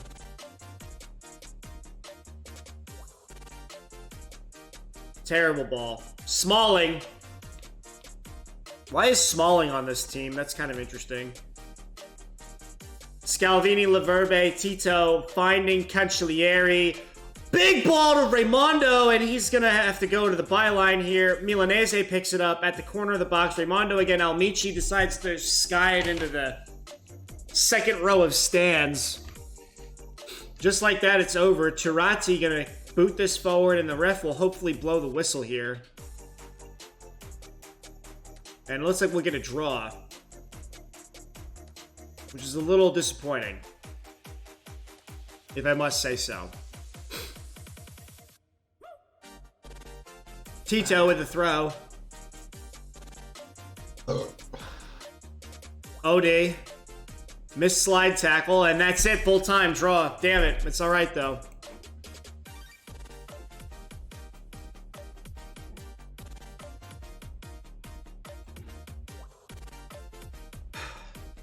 So we sit in 11th place with 34 points. We are clear of relegation, which is what we want to be. Mainstream media want rid of him, hence the drip feed of crap. They want us to rejoin the EU and essentially get rid of Boris, but it's not going to happen. Ah, okay. That makes a little more sense context-wise. I just heard Boris Johnson and COVID parties. Post-match, 10 the press conference. Let's do it. We're confident of keeping it going. Especially the player will suffer from overconfidence, though. We have to rein focus for sure. He had a great game. I wouldn't swap him for anyone. I don't want to discuss that. Very important that we score headers. We have a target forward. He's been very, very good.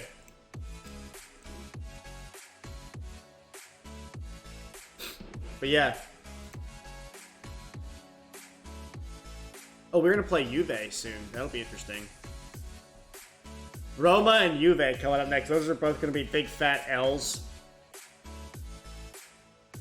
Unfortunate for us.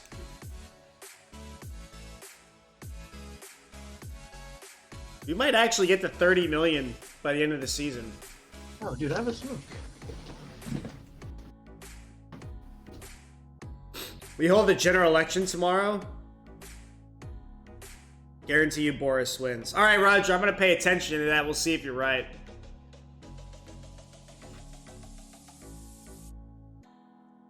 Napoli wins against Venezia. Torino still have a game in hand, so they could get out of relegation territory, unfortunately for us. But, you know, what can you do? Fonseca got fired by Torino. About freaking time.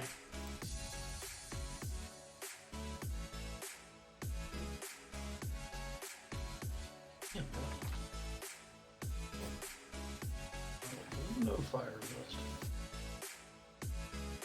Oh, we don't. I was saying if we did. Okay.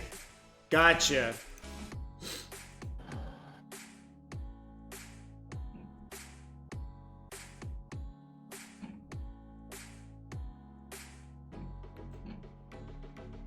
Gotcha, I get it.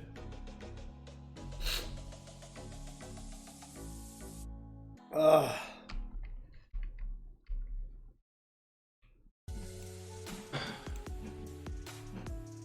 I just wish my nose would just, like, stop being a pain in the ass.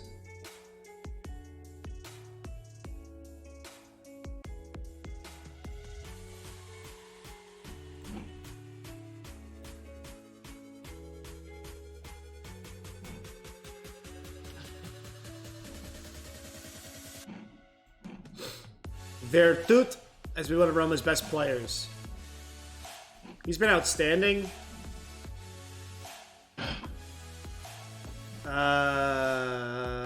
Yeah, we're going to continue to do that for sure. Do you think Laverbe's unique skill sets? Yeah, he's a solid choice. Playing the lad. Oh, Venomoth escaped. Venomoth? Yeah, dude, a Venomoth in the Twitch chat. We've got a Pokemon community game. You can catch Pokemon. Oh. And you can battle them.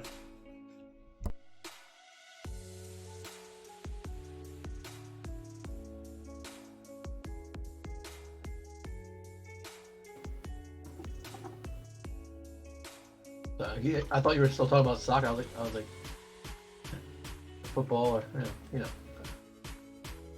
Oh, nah. Giglio.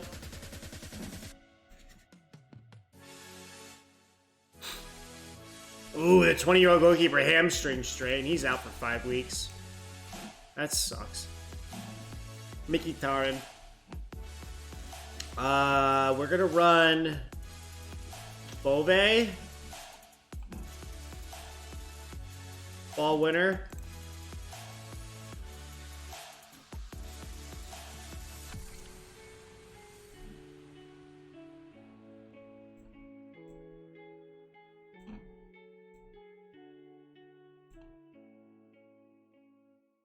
Where's Tito? Put Tito in. Fix the corners real quick.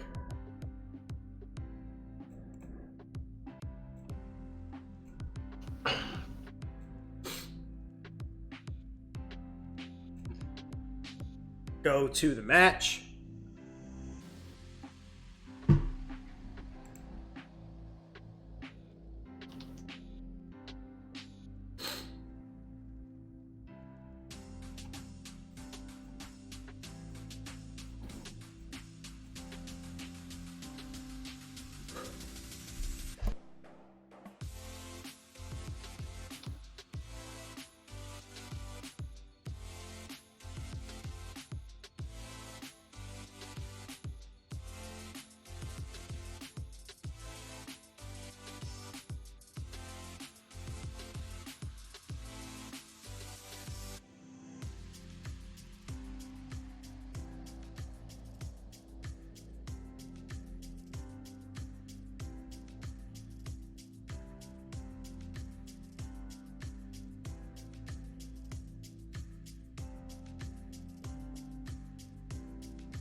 Riccardi scored and I missed it. I got up to get some water. Are we really winning against against Roma right now? What the? How did that happen? I just missed it. He goes and gets a yellow. We got 2 yellow cards in the first 10 minutes of the game and a goal. Get in there. I missed it. I missed the goal. It's okay though.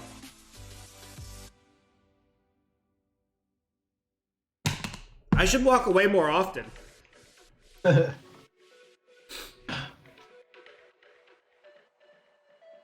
There's like sports players that like wear the same pants or whatever. It's like so weird. Yeah, people get super superstitious.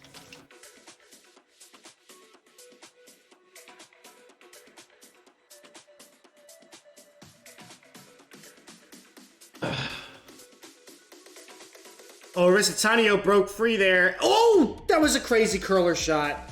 If that went in, that would have been ridiculous.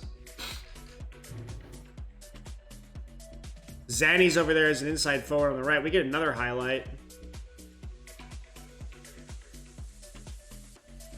Ah, shit. We didn't put on Raimondo. Crap. Oops. Whoopsie.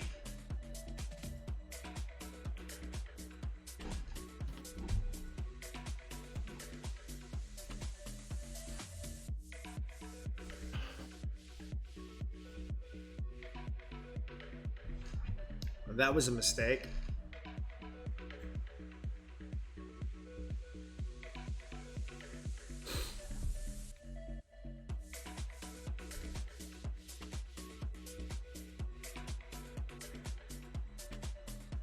Maldini, Laverbe, back to Maldini.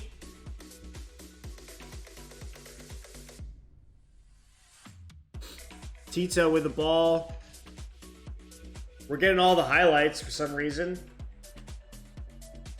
As soon as I open my big fat mouth, Roberto is going to get this ball on the right side. Zanni.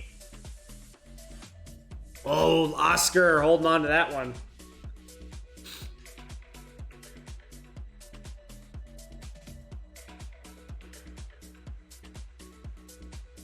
Surprisingly, in the first half, we're going to be up by a goal. Absolutely incredible.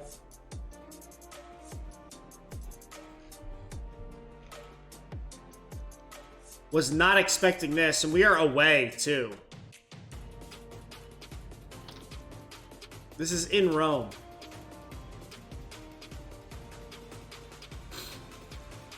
Tito.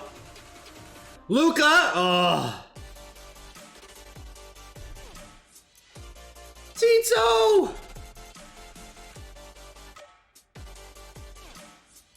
Honestly, the way Tito's been playing, we might owe him a contract. I think his contract expires this year.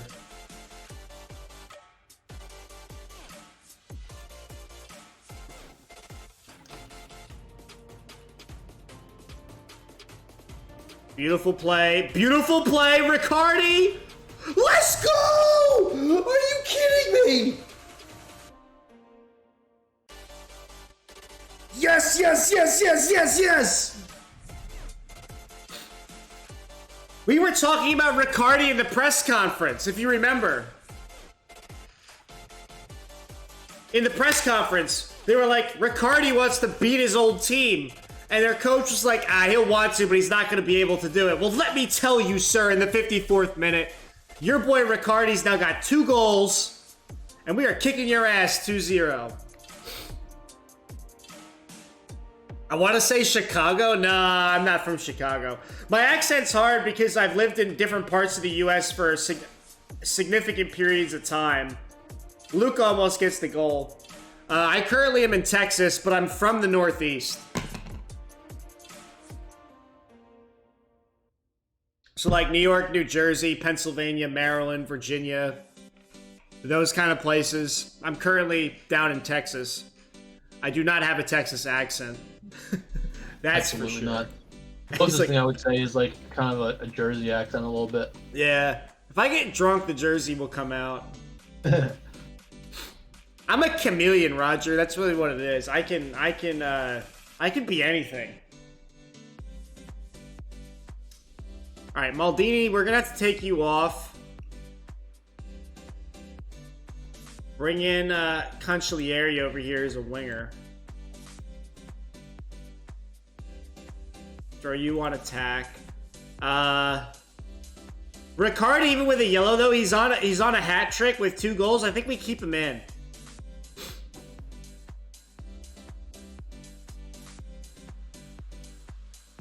I think we keep Riccardi in.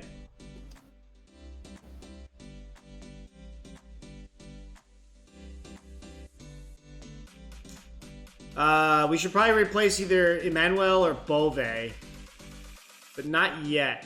We really should, though.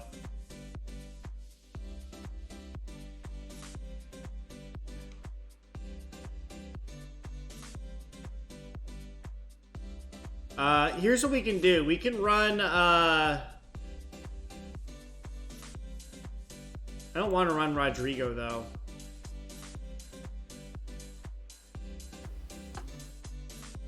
We'll do this again.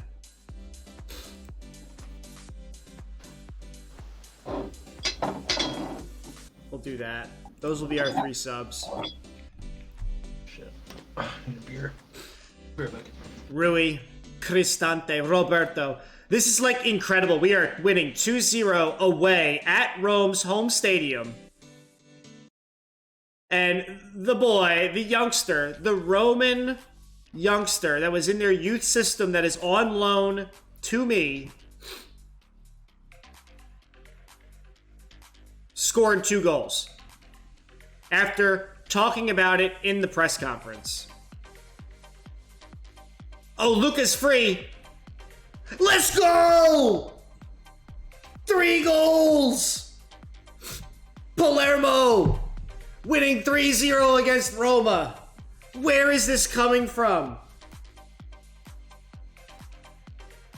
My entire midfield is Roma youth players right now. My entire midfield is Roma youth players.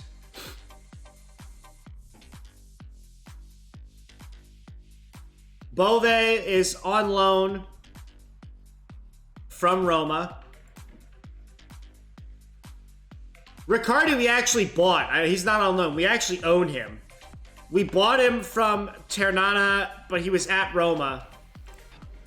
He was out on loan at Ternana. We bought him from Rome. We got him on a free. He was a reject. Riccardi was rejected at 22 years old from Roma. We picked him up on a free contract, and he is absolutely kicking ass and taking names. Like, that's incredible, right? Emmanuel is on loan from Atalanta, and then Milanese, who we can't bring on because we already did 3 subs. He's on loan from Roma as well.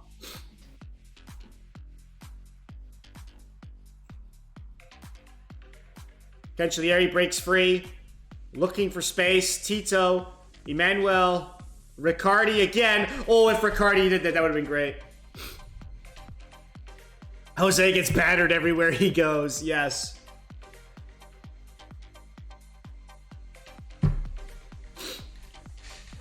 Tito.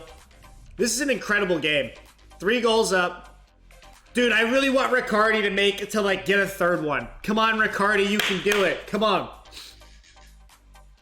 He's had some killer looper balls. He's got 10 more minutes. Can he do it?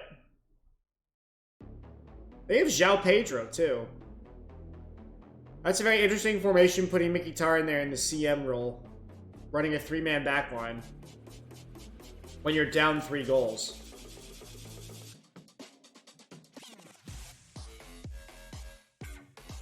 Kluivert. Mancini. They got a breakaway. Leonard picks the ball up. Oh, my nose finally cleared, I think. 85 minutes played. 17 shots. 6 on target. They've had 7 shots. That's what's incredible. They've had 7 shots with only... And we've only had 35% possession. With 3 goals and a 1.64 XG, which is kind of ridiculous. Fiordelicio's in. Oh, that was beautiful. Riccardi's got the ball at the edge of the box. Finds Manuel. Back to Luca. Raimondo. Tito now. Oh, Raimondo's free. Luca. Come on. Tito again. That one is a goal-scoring opportunity there. Used the ball a lot better than the opposition, clearly. Yeah, I mean, 35% possession, but we made it count for sure. A little bit of luck there, too, in all honesty. You good, babe? Tito. João Pedro picks up the ball. We like João Pedro. But we don't like him when he's not playing for us. We had him in an earlier save, and he was fantastic for a while. Possession is only good if you're doing something with it. That's exactly it, Roger. I completely agree. It's just you would think that Roma, being a really good team relative to us, that when we gave them possession of the ball, they would be doing something with it. And they're clearly not. The ref's going to blow the whistle. Leonard's going to kick this ball to Laverbe. And that goes up to Luca, heads it away. Rui's going to pick that up. And that's full time, boys. We just got 3 points against Roma. Riccardi scoring a brace. Nobody expected this whatsoever, including myself. This has been a really good stream. They're in third place. Third place team with 60 points, and we just bossed them. That's incredible. Honestly, now I'm at the point where we're going to dream a bit, okay? We're going to dream a bit. We're on 37 points here. Let's just pretend that the 3 people in front of us lose their game in hand, right? We are only realistically 8 points away, or 2 wins away, potentially 3 wins away, in reality, of clinching a 7th spot. Our goal this entire time was to not be in this mess down here, and now we're in earshot of a European place. Go for Europe. Hashtag go for Europe. We're going to try. I don't want to get my hopes up, though, because it wasn't in the cards before. We've only got 8 games left, so there's 24 points up for grabs, and we're down by 8, so it's going to be really tough. We're going to need a lot of help from other people slipping up. But it is mathematically possible.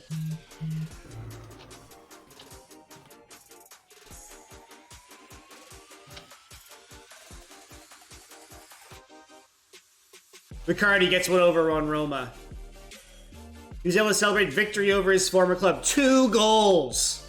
That was all about that press conference, for sure. Who has... We need to try to buy Cancellieri. He's so good, and he's just getting better every day.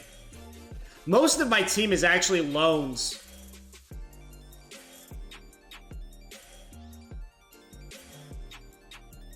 Oh, we have to pay him 100K? Yeah, I'll pay that.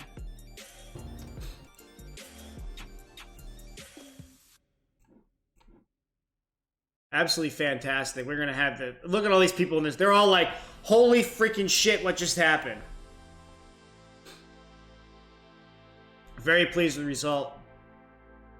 Playing well. A positive match outcome for you today really puts the pressure on Monza ahead of the match to be able to get them the first blow. They know what they have to do. Was that something you went into the game intending to do?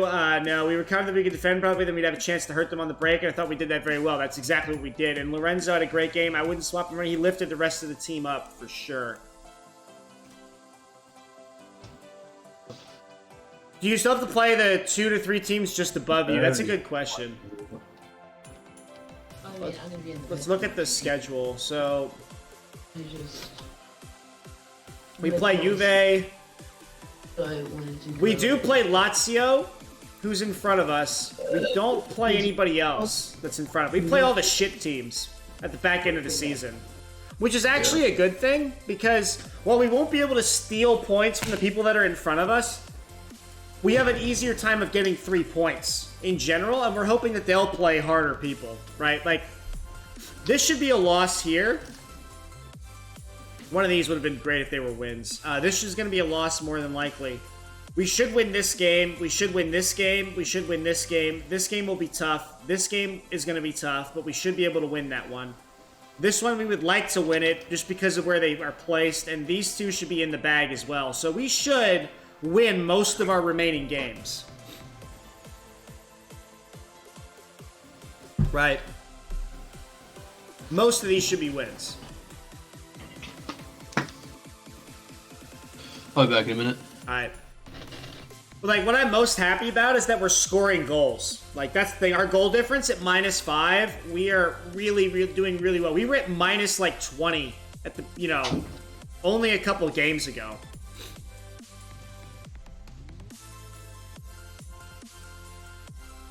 So, I'm very pleased with this first season in Serie A. We've got lots of money in the bank now. We gotta hope that Torino gets relegated so we can steal Papetti from them.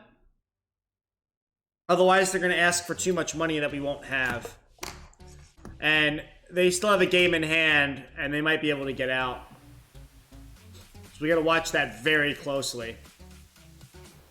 And then one thing we're gonna have to start doing here when we get into May is we're gonna have to try to re-sign people on loan for next year again and try to lock that in before the window starts, because you're more likely to secure the reloan doing it before the end of the season. There's like a sweet spot window of opportunity where you can do that.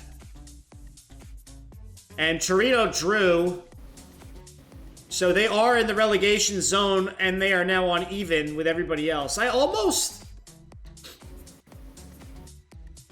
this is going to be really tongue-in-cheek, okay? But, like, think about this, okay? I almost want to lose on purpose. Look at our schedule real quick. We play Venezia, and we play Verona, and we play Torino. Still on our schedule, okay? We want Torino to be relegated, because then we can pick up Papetti, because he's not going to play in Serie B with Torino. We'll be able to pry him away for a decent amount of money, and that'll be huge for us. So one way we could do this is we could artificially, since Weir is safe up here, if we could artificially give Verona 3 points and artificially give, well, Venezia getting 3 points won't really help, but we should definitely like lose the game against Verona to keep Torino down here. It's like a cheeky move. It's kind of messed up, but like we should really do that in all honesty. We really should.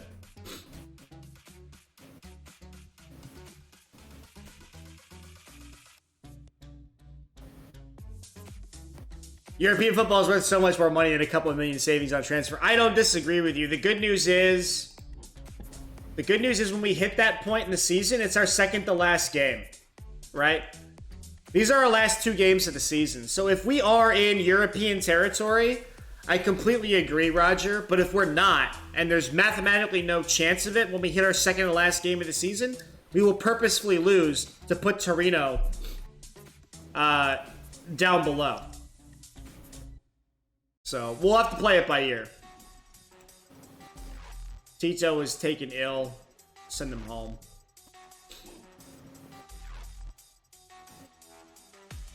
So, we're going to play Juve. And this is starting to get really interesting now. I've not been checking my phone. I should probably do that. Make sure nobody's trying to contact me for some dumb reason. I'm supposed to give somebody their keys. They're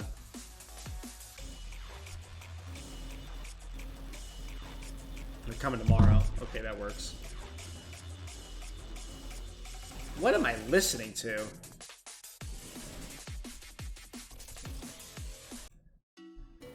No. Let's go to stage. Look at this. Players named in Serie A Team of the Week. Tito, Riccardi, Oristanio, and Luca. I don't think we've ever had 4 players from Palermo be in a Team of the Week in all of Serie A that we've played for the whole year. Incredible. A magical night in Rome, for sure.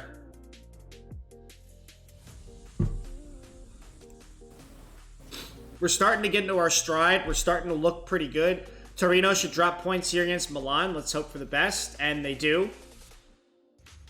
They're stuck on 20. And Verona are 2 points clear. Hopefully we'll be able to make that 5 points clear when we play them at the end of the season.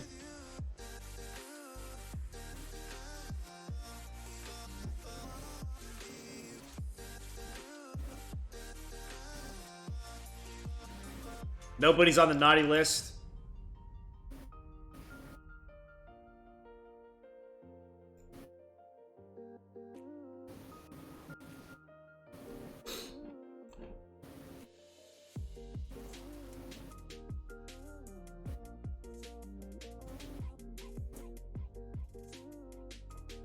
Go attend the press conference.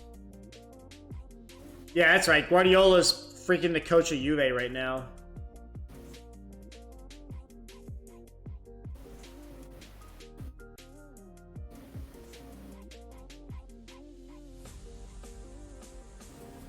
Maxi Gomez.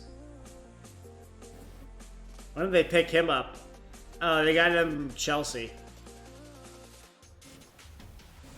He's only 3.6 mil. Wanted by Liverpool. Interesting choice.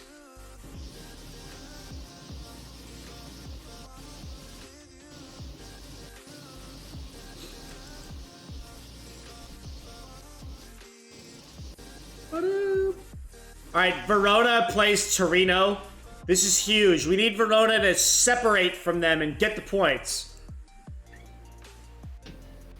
Come on, Verona.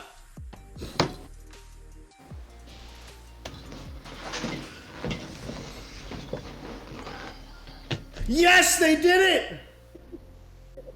30 games played. Torino is 5 points under. Verona's 5 points clear. We may not have to give them a favor.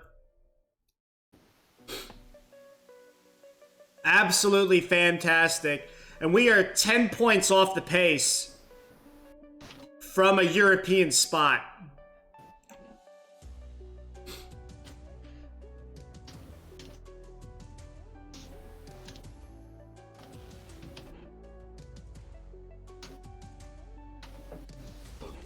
Alright, we're gonna play Juve. I really don't want to switch. I really don't want to change anything, honestly. Where's Cancellieri? We'll throw him on. Flip these two guys. Go back to wingers.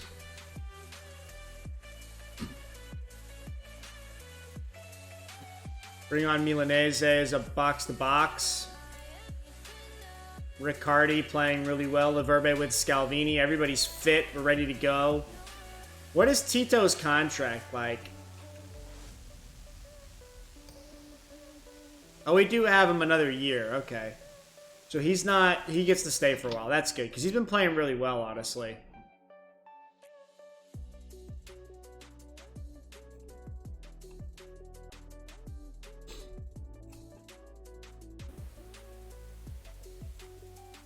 Gonna be really tough for playing my favorite team.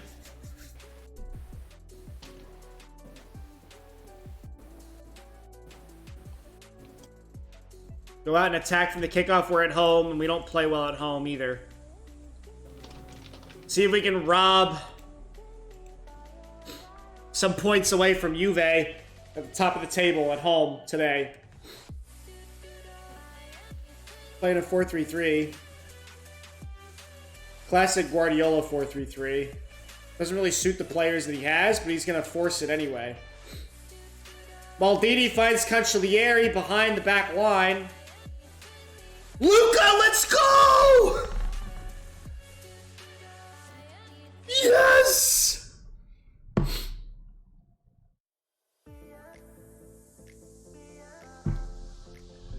Cancellieri crosses the ball here at the sideline. Finds Luca, heads it home, gets past Waj.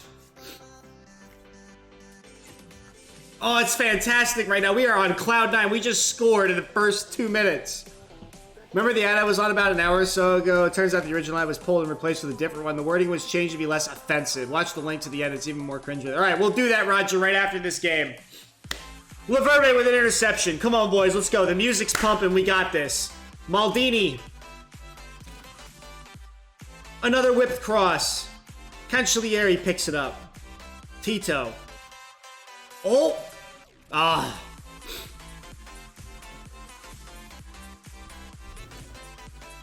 Let's go! We are playing the #1 team in the league at home, and we are winning 1-0 in the first 4 minutes of the game. Kulu. Van de Beek. Tito with that interception almost. Morata. Thankfully, Morata's not good in front of goal. Oscar picks that up.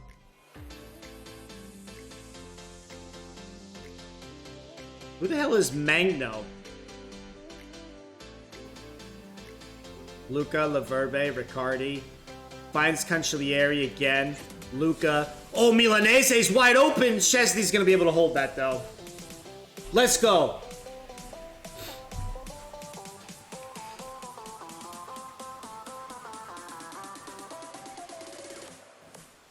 Delict. Danilo. Back passes. Szczesny again. Bonucci. Good old Weston. I've read Guardiola's book. Come on, let's go. Honestly, we are aptly set up to deal with this.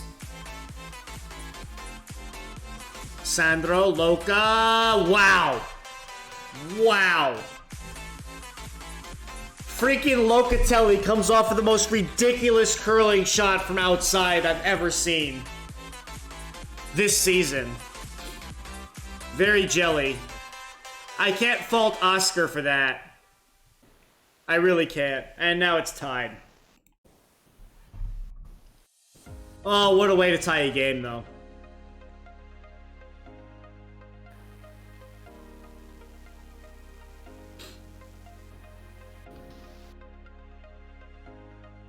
Cancellieri's free! Oh, let's go! Just like that! Yes!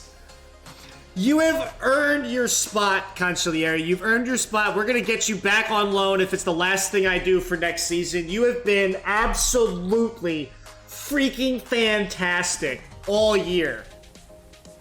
Beautiful.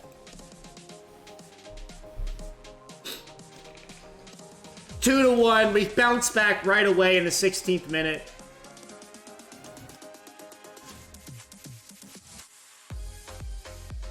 I realize that says Zebre now, and that's kind of pissing me off because I fixed that, and now I don't know why it's not fixed anymore. Absolute machine. Yes, he is. He's absolutely fan-freaking-tastic. Magno. Dribbling around like a crazy person. Finds Morata. Linner's there to hold on to the ball.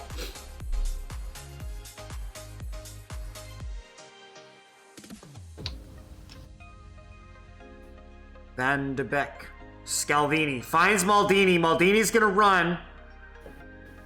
He's got plenty of time. Lots of yellow around him. Finds Luca. Szczesny's able to hold that, though. Riccardi not playing so well on a 6-4, but that's okay. Absolutely bossing it right now. Now, why they're playing Morata as a false 9 beats the hell out of me. Other than Pep is like, I want to play with a false 9. And I don't have one, so Morata, you're going to play as a false 9.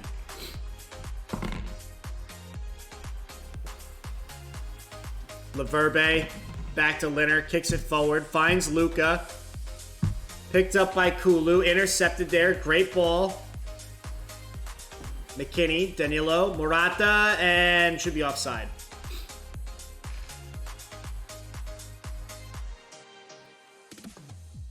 We got a .77 XG with 2 goals, 8 shots, 5 on target, 38% possession again.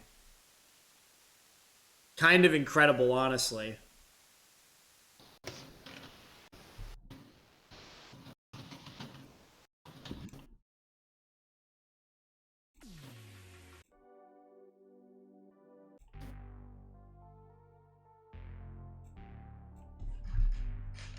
Can we hold on to halftime with a lead? Loca. Magno again. Dude, he just like dribbles all over the place. Dude's fast. Great interception by Tito. Oh, terrible ball by Linner. Almost made a huge mistake there. It's a corner kick. Now I'm getting nervous. I think they're going to score. Magno. Van de Beek. Kulu finds Morata again. Kulu breaks free. He's there. He's going to slot it past, and that's the goal for them.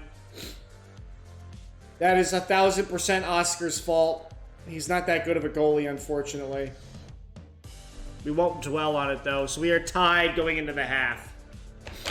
Damn it. And Riccardi's on a 6-3, so we're probably going to replace him with Milanese.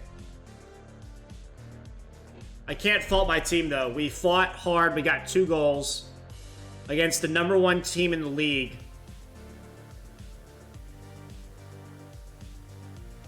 And that says a lot. It really does. That just before halftime period, beat a bigger thing is always nervous time for me. Exactly. Exactly. It really is. It's sweaty palms. Lynn are able to hold that.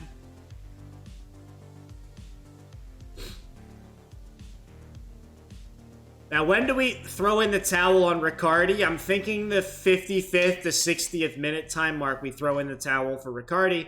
Pull him out. We'll bring on Milanese. Oh, he's already on. We'll bring on Bove, move Milanese over. That's what we're going to end up doing. Yeah, we're going to go make that change now. So you're going to go over here. And we're going to bring in Bove as a ball winner. So we got 2 ball-winning midfielders. We're going to leave it just like that. And just pray that we can either get a free point here or try to get 3 points. Not really sure. We're not going to push for the goal.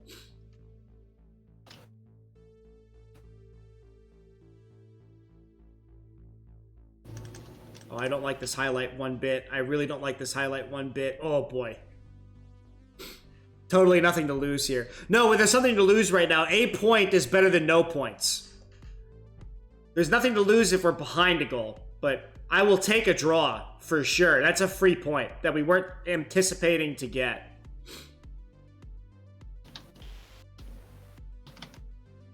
Oh, Luca fired again.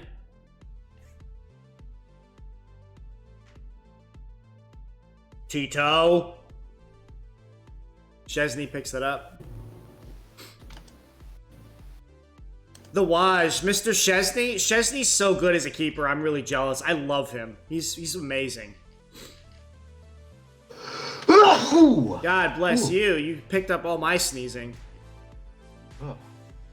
Somebody has to do it. Someone has to do the hard work. This is very true, though. I really don't want to make a change. I don't want to upset anything. We're doing so well, and no one's, like, super exhausted.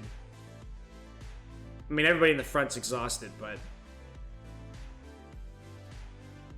Oh, great ball by Almichi, finding Luca again. The headers are coming up.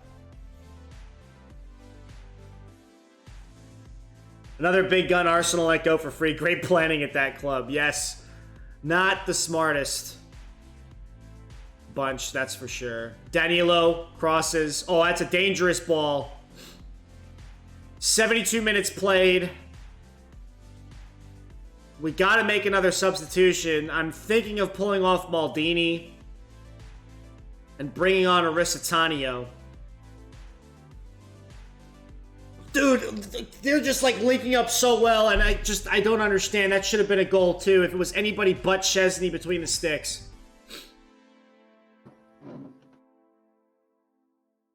Bring in Oristanio out there on the right, pull him inverted, have him cut inside, try to get something to go. Sandro, Van de Beek, Bonucci, back to De Ligt. Come on, guys, let's get this ball back.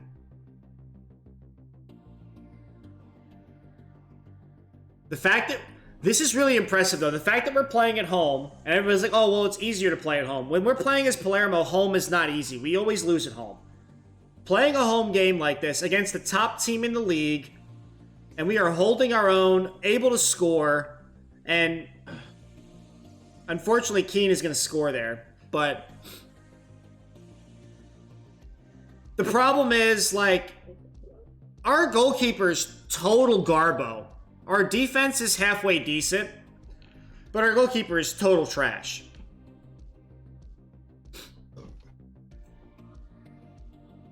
But the fact that we can hang, the fact that we can hold, this bodes well because we are going to fix the problems that we have, right? There's no reason why we're not going to be able to get a better keeper next year. We're going to get a better goalkeeper. We're going to get another defender that's really good. And we're going to clean up some of the midfield. Oh, that would have been so sweet. Yeah, goalkeeper is by far my main priority in the summer. We need another goalkeeper. We need 2 goalkeepers, honestly. Both of our goalkeepers are total trash. They wouldn't even really deserve to be in Serie B, honestly. They're really bad. I'll show you why in a minute. Oh, Oristanio! Let's go! Oh! Oristanio with a beautiful strike in that left corner. Great looping ball. Oh, this is fantastic stuff. Emmanuel finds Oristanio, slides that home, and we are tied up again at home. How did he get on the end of that? I don't know, but his name is Oristanio, and he is freaking fantastic. The dude is amazing at 21 years old. He's got such great potential left in him, too. And he just keeps getting better. He's on loan from Inter Milan.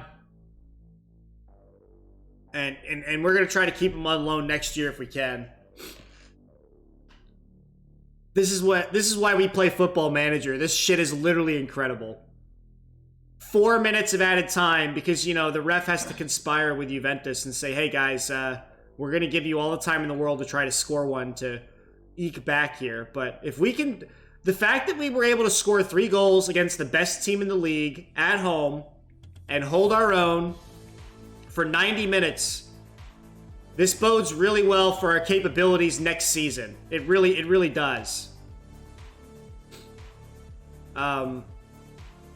Jesus, that was scary. Is there an option to buy him? He looks really good. No, there is not an option to buy him, and even if I could buy him, I can't afford him right now, and he wouldn't want to play for us. But we're hoping in another season or 2 we might be able to buy him out. So we're going to loan him in 1 more year. We want to loan him back in. We want to loan back in Cancellieri, and we want to loan back in Scalvini and Raimondo. And then we're going to look to try to buy a goalkeeper and put Oscar probably as our backup. And that's full time. We get a draw. Absolutely fantastic play by the lads.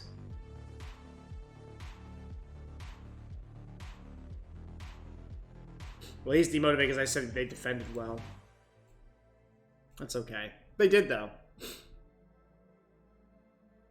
You can do 2-year loans and push for it? I mean, you can push for it. I'm not going to do that, though.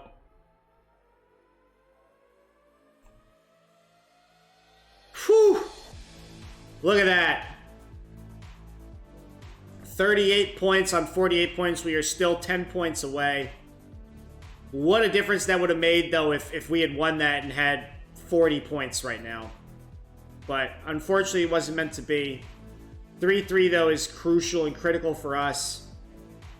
Lazio did lose against Udinese, which is not good. We wanted them to take points away from them, but that's okay. We can't really get everything that we want.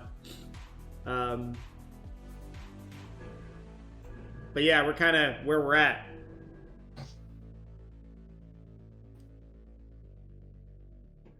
Praise Luca again. You were superb. 7 unbeaten. Incredible. Really, it's really been an incredible run. Drew Napoli. We started the stream here against Sampdoria 1-1-0. Beat Udinese 3-1. Tied Fiorentina, tied Sassuolo. Then we knocked out 3 goals, beat Roma, and we nearly almost beat Juventus. Tying 3-3, unfortunately. But big results against big clubs speaks really well for our capability.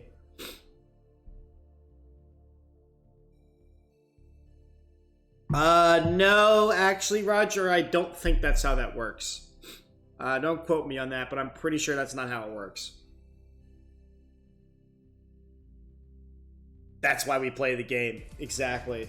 Dropping points today really opens the door for Bologna, who play their match later than you. I don't really care. I'm not going to bother to watch. I don't give a shit about them. You understand the pressure much of the match and allowed a number of shots to goal, but you come away with a result. How do you reflect? We defended well. Yeah, we were good. Was hoping we could hang on, and we didn't. That match was certainly exciting to watch. What did you make of it? That was brilliant to watch. I don't want to comment on individuals. I don't want to comment on individuals. Done. Oh, that was so good.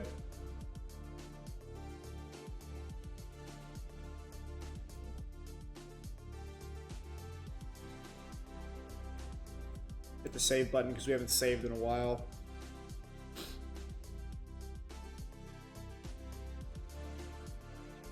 So, we've got Venezia. We should be able to win that, no problem. These 3 games are kind of toss-ups, but we should be able to eke out some wins out of these. This should be a win. This needs to be a win if we're going to leapfrog to go into Europe. And then these last 2 is going to decide Torino's fate being relegated.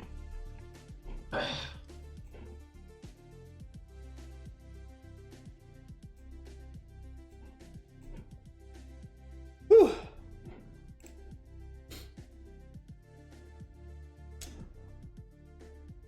Oh, yeah, the ad link. Shit, I forgot. I got too excited in the game because you did it in the beginning. Let me go look at that right now.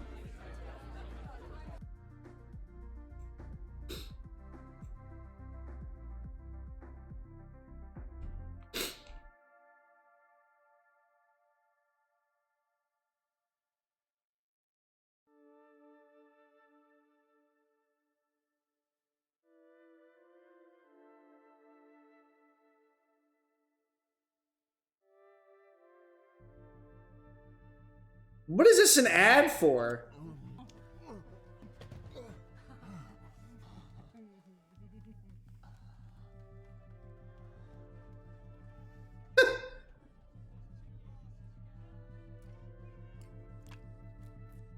Wow.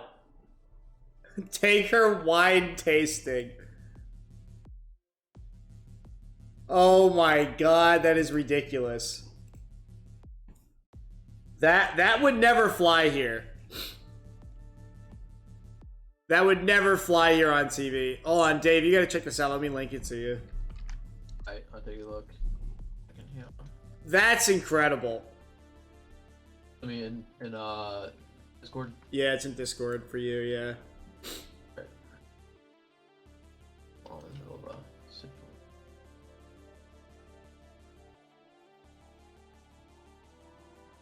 The whole ad is cringe. Yeah, it kind of was. Where's it from? It's an English ad, I think. Or at least from Europe somewhere. I don't know, maybe they play it all throughout Europe. I'm not sure.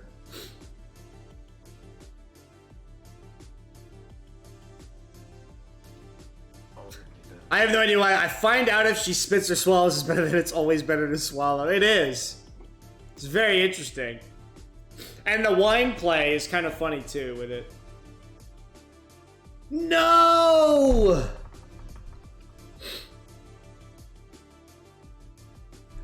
Luca got an abdominal strain. He's out for 4 to 7 weeks after lifting weights. What are you doing, Luca? Shit. Well, he misses 4 of the last 7 games of the season. And poor Diaversa, he shatters his lower arm and is out for 7 weeks. So we're not going to have Luca for the 1, 2, 3, 4 games, 5 games. He's going to only show up for the last 3 games of the season. Well, Raimondo is going to have to step up big time.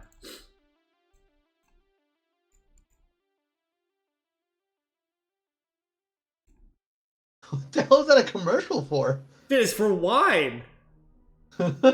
Take your wine tasting.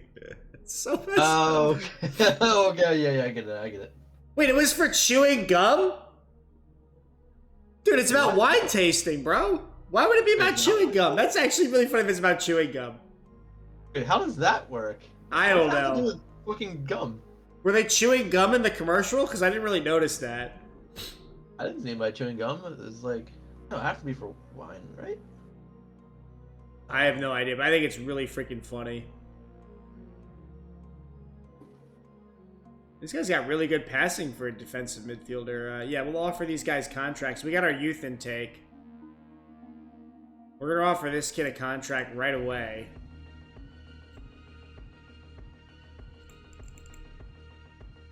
For those two. These guys, not so much. He's not in a position I like.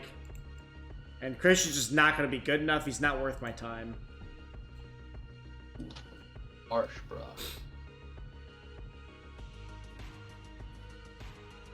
I had it in my head it was for chewing gum before I posted it, but yeah, sorry. Turns out it is for wine tasting. Yeah, see, that's what I thought. It's wine tasting. Yeah, that makes more sense, yeah. Find out if she spits or swallows. Oh, it's fantastic. Yeah, there's no way that would get aired over here. That would never get aired over here. Yeah. There you go, where you can watch a movie where somebody gets their fucking head cut off, but the mere allusion towards anything having to do with sex is No, completely can't have that. nothing.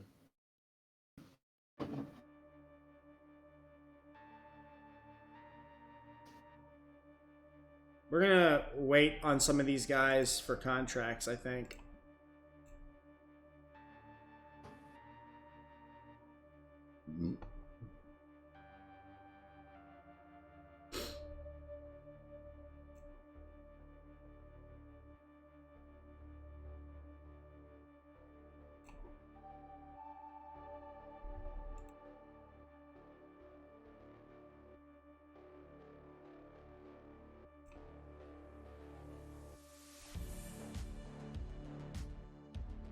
Bum, bum, bum.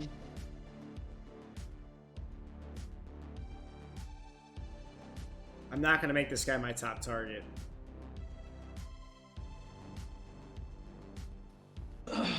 He's good though. I want to say. Oh yeah, Nick's on the I guess on the metro ride home. Oh, nice. Yeah, I think we're gonna play one more game here, and I'm gonna get off Twitch. At least we've been on here for a while, 2.5 hours. We'll play one more game though. What else are you gonna do? I don't know. We'll see when Nick gets back, what he wants to do. Whew.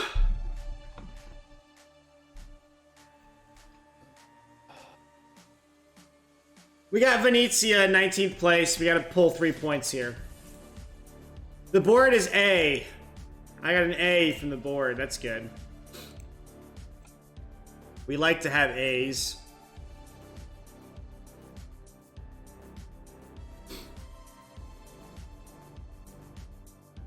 You have no regulations, so why is that? Bear in mind we are more regulated over here, and there was a second take after the first one. Like, he does look good, but the blinkers... I mean, we don't have as much regulation in certain things, but there's other stuff. I mean, like, you know... Okay, so... There's this thing called, like, the Bible Belt in the United States. You may or may not have heard of it. But they are like literal Nazis when it comes to anything related to sex or sexual related innuendos and stuff. So they just don't put that kind of stuff on TV. Is the best way I can try to describe it. Oh, just like a bunch of sexually frustrated, closeted homosexuals mostly. Yep. One or the other. Alright. We're in April now. I might want to try to extend some of these loans, actually.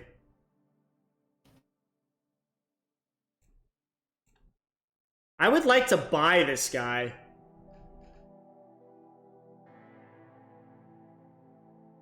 If I can.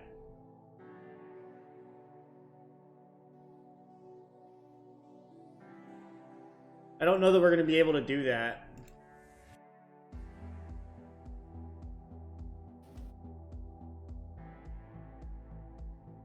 You see, and this is his fee, so we know what his fee is. The problem with Scalvini is, like, their fee is really high for him. I won't be able to pay that.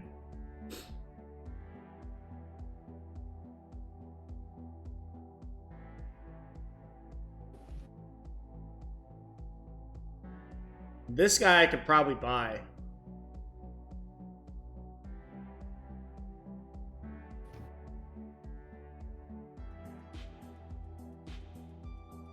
I think we loan him in, though, one more year.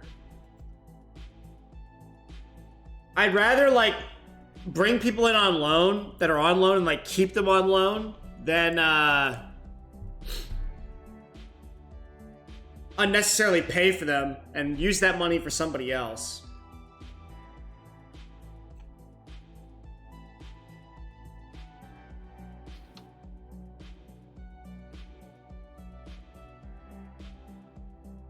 See if we can finagle this.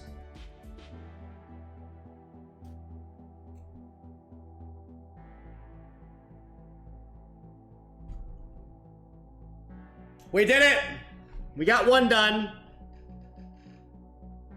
This is a cheat, by the way. This is literally like cheating. You lock these in, you put these on soft, you do future buyback and optional future fee. They eat it up like butter, and then you don't have to pay the guy's wage and you have him on loan. It's fantastic.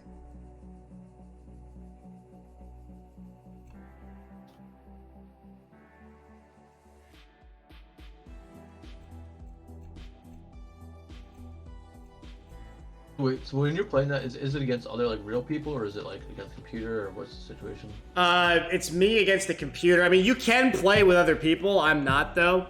But basically, like, it's a full sim database. Like, imagine playing the NFL as a coach or a manager of one of the NFL teams, and you sim into the future, and you have, like, draftees and people from college coming through, and you can buy and sell players and play the games and do all the tactics and stuff. It's like a giant simulation engine. And you can do that in a vacuum, like, just you as a human playing within that. And that's the way, like, 99% of people play Football Manager. And that's the way I'm playing right now. But there are also what they'll call, like, community games where, like, you could play, like, with friends or with other people in a save together, and you can manage different teams and all play together. So it's like so it's kind of like you could do, like, a fantasy football type thing. Yeah, you could. You definitely could. Yeah. And people do that, and there's some community things. I've actually thought about that. For those that are actually in the chat, I've been thinking about once we get a critical mass of people, and a critical mass would be a couple, like, 3 or 4 people, I'm thinking of making a channel FM save where, we can maybe play as a group and pick a time or something. That might be pretty cool to do. But I haven't gotten to that point yet, but that's on my radar of some potential things we could do as a community. Playing a community game through the Discord, which, by the way, I'm going to shout out our Discord again. If you have not joined the Discord, please go join the Discord. We're going to try to get Raimondo here with the same kind of tomfoolery. And they take it! Another loan has been secured. We're going to go for Oristanio the same way.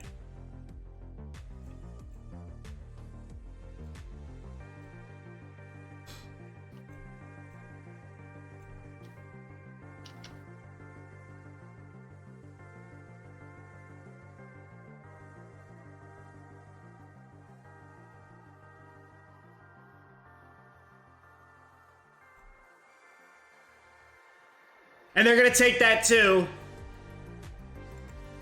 So we got 3 of our loanees are all back.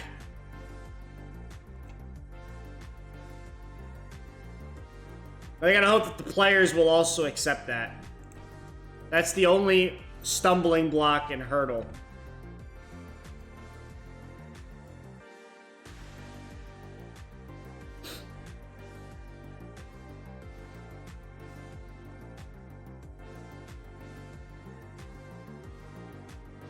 Dia versus not going to be that good.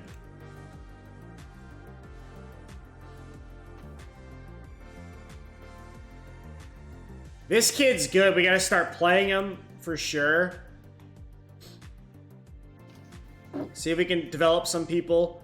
So, like, he's on my radar. Cristaldi's on my radar of people we might be able to develop and sell and make some money on them. They're not going to be good enough to, like, actually play, but...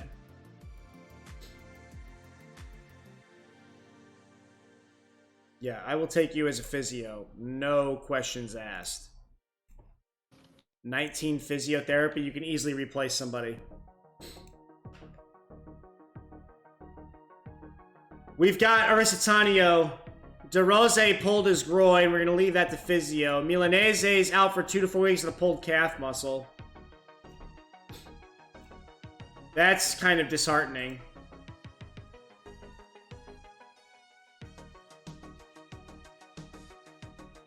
Could improve a lot. Absolutely, we don't pay anything on this guy's wage whatsoever. Maldini's the other one we have to try to grab on loan again.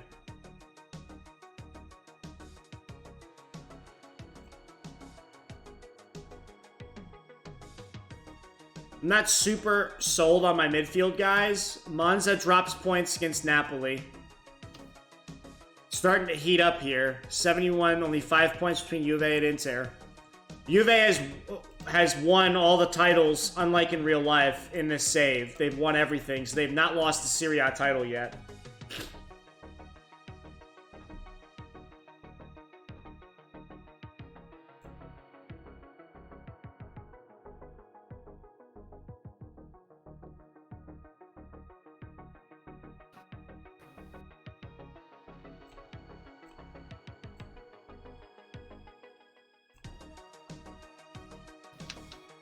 And Scalvini is going to be extended as well.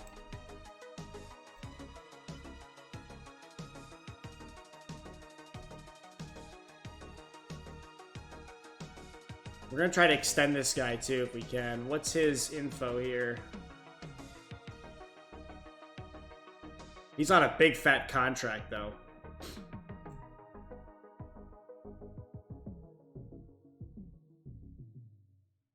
So we've got Oristanio coming back. We got Scalvini coming back. We're trying to see. We're waiting on the deal for Raimondo to bring him back to the club as well. Then we got to work on Maldini and Cancellieri. And then we got to make some decisions about some of our midfielders. I don't know that we really want Bove back. I don't know that he's really going to fill that potential bar out, unfortunately. And Emmanuel has kind of hit his peak, but he's actually good, so I kind of want to keep him if we can. We might be able to buy him, but I doubt it. We'll just have to see. Now, Rodrigo, we're trying to offload this guy. We picked him up for free. We picked him up on a free from Real Madrid's youth system. But he's not good enough to play for us. But we're trying to sell him, so we can make 2 million or 1.5 million profit. That'd be good too.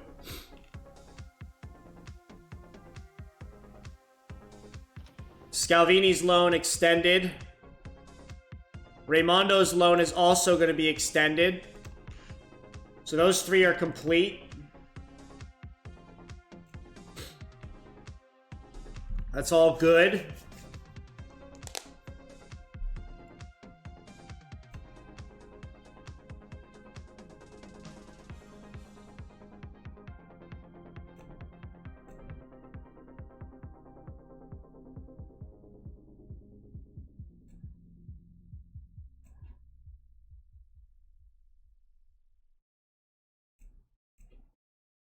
And this is going to be a really tough game now because you are both injured.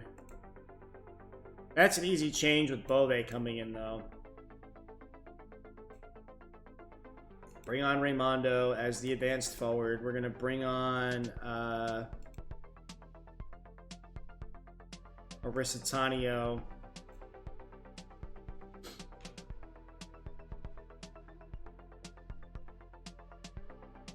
And let's bring on Fiordalicio. Give him some playing time. He hasn't really played a lot. His form is coming down a bit.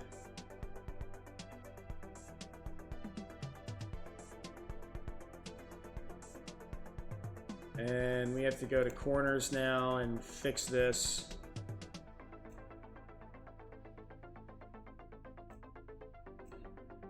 And submit.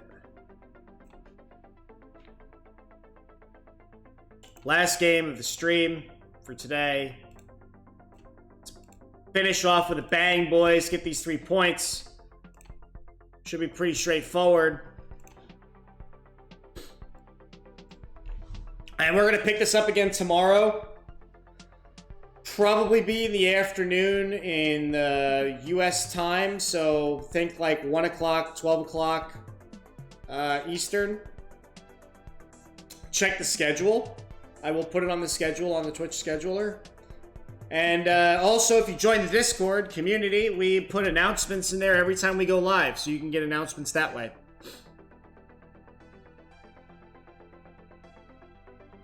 But this is a really good stream. Great time. I mean, I had a lot of fun, and the results went really well.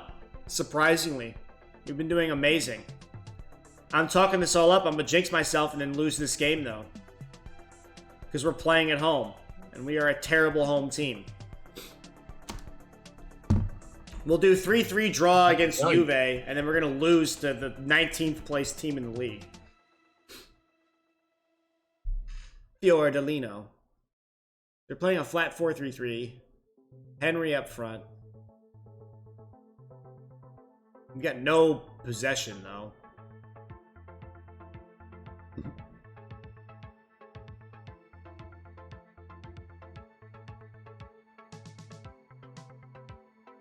Busio. Letizia. Not liking this one bit. What are we doing, boys? That's FM for you, exactly. Why do we not have possession against Venezia? This makes no sense.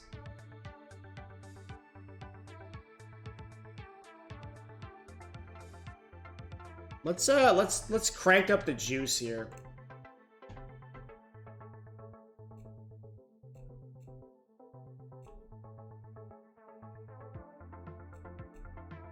Let's push up the field a bit, see if we can get something. Bring the lines up. Bring the tempo up. Go out with the attacking mindset. See if we can't get something.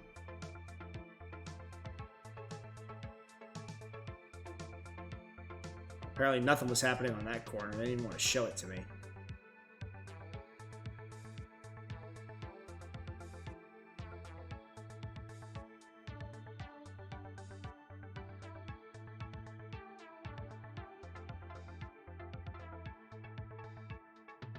Oh! Laverbe! We got a header on that freaking set piece. Free kick. Whoop! Header to the far post. Praise the lads. Let's go. Got the goal. Now let's get another one. And we're going to hit that magical 40-point number that we were hoping to get to at the beginning of this season. That was our goal, to get to 40 points, and we're doing it with 6 or 7 games to spare. Assuming we win. Once again, though, look who's on that sheet. It's Cancellieri with the assist.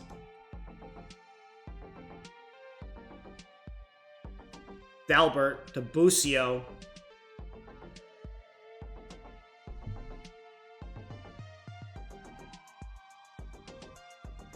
Laverbe. Fiordalicio. Oh, terrible ball. What are you doing, man? Riccardi's going to block that, though. He's got a lot of blue around him. Loses the ball. Sportiello, the goalkeeper, kicks it forward. Laverbe, Riccardi. Bove. Oh, Raimondo's free. Weird back passes. Oh, great 1-2 with Oristanio. And he uses his right foot. Oh. I need more water.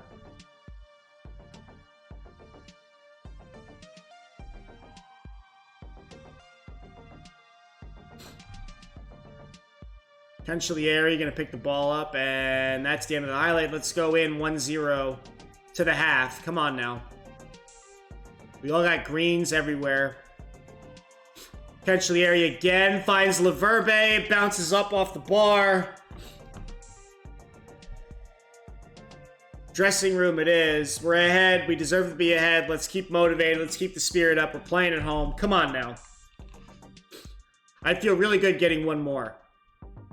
I'm sure anybody would feel better getting one more. Just giving you that little bit of cushion. Absolute zinger of a ball over there. Down in the sideline. Come on. Oh, big cross. Henry misses. Oristanio picks it up. Finds Raimondo. Again. All the way back to the defender, though. So we're going to try to pick up a goalkeeper. We're trying to pick up a defender. And we're trying to shuffle the midfield up. That's our summer strategy.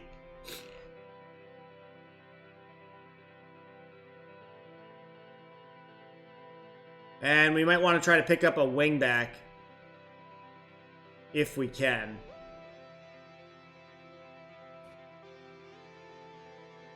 Well, great ball to Oristanio, and he does nothing with that.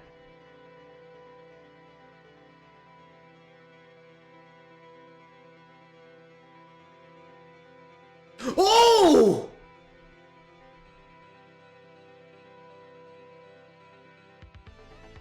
Oh, come on, VAR. Don't pull it back. Damn it. How did he hit that? Cancellieri's just pulling tricks, man. That's incredible. What a finish, exactly. They should just give it to him on that alone. The dude is literally a legend. We really need to re-sign him on loan, for sure.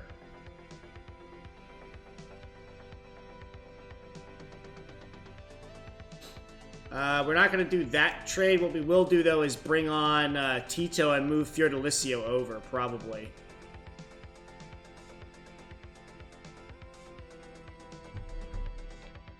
Leonard, Scalvini, Amici now.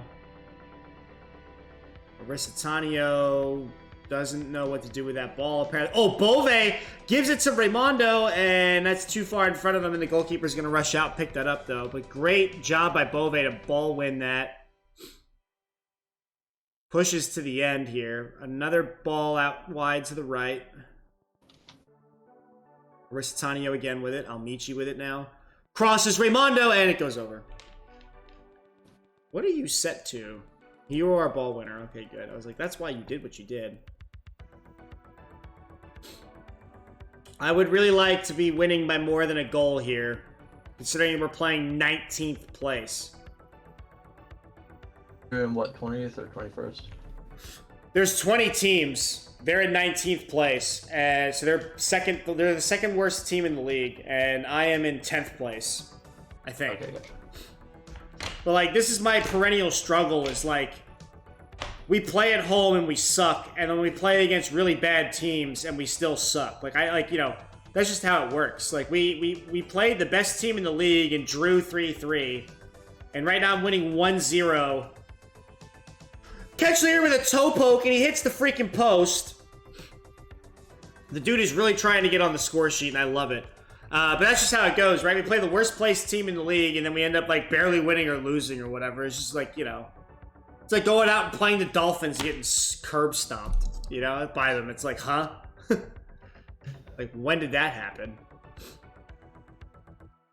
Oh, they got Busio on their team. I'll never forget when we lost, when the Ravens lost against the Dolphins, when the Dolphins were like, they had lost every single game that season, and we were doing pretty well. We lost against the Dolphins. Yeah, exactly. Roger, that's an FM issue, to be fair. Yeah, that's true. That's why it's called getting FM'd, right? We're getting FM'd right now.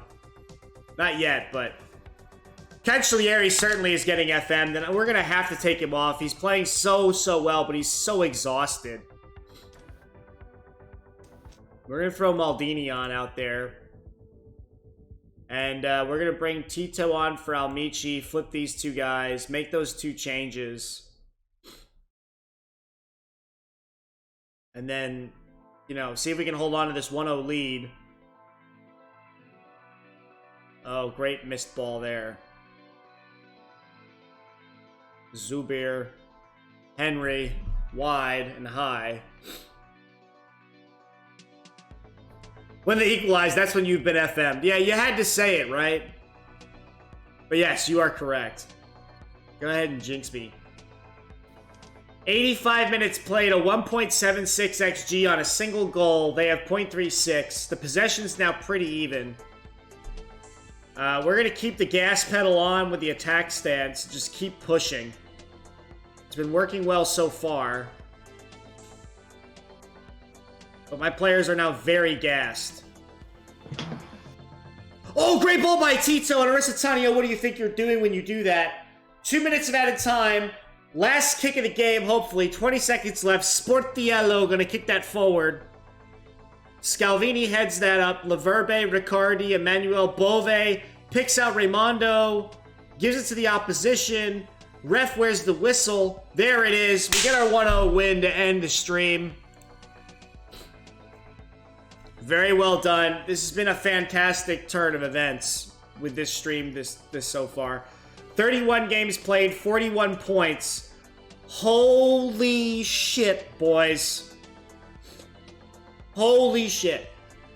The table's been set. We have 41. Udinese lost against Torino. And Parma somehow beat Hellas Verona. I don't know how. So this got really tight down here, but we are 7 points adrift from a European champion spot. Eurocup. The Europa League, essentially. And we have 7 games left to play, which is 21 points up for grabs. And we only need 7 more to go for 7th. European football is in reach. It's within striking distance now. That is incredible. We're going to have a game against Calgary coming up next. That'll be for tomorrow and tomorrow's stream. 8 unbeaten.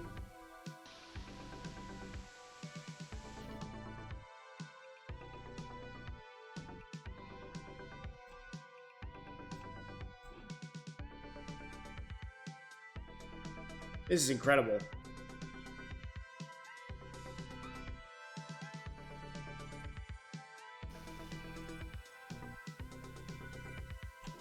Hit the continue button. I want to get a little closer to the...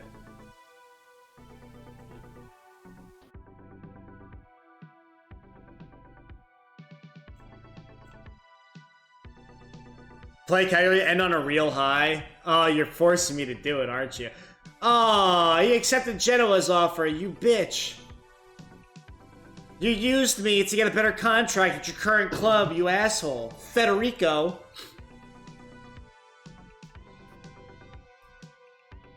I mean, we've done streams before, Roger, where we've played till we drew or lost. And we were up all night.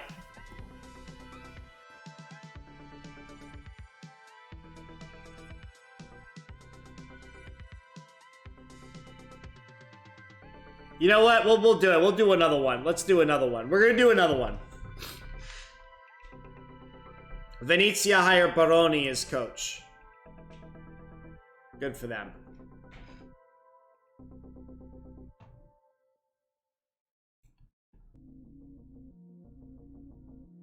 All right. We want to keep Maldini at the club.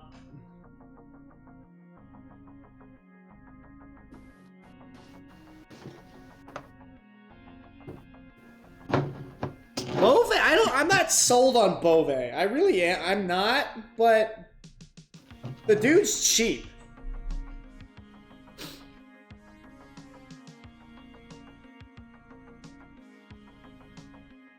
I almost want to see if we can just buy him.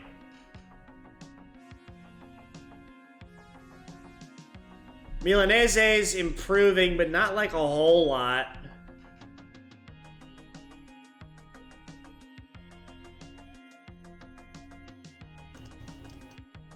I'm not really sold on these guys yet.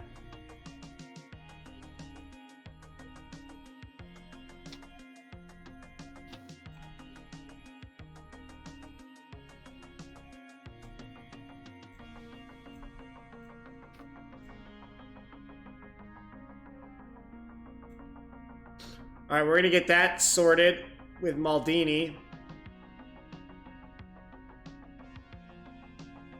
Now, the other one we definitely want to go do is this lad.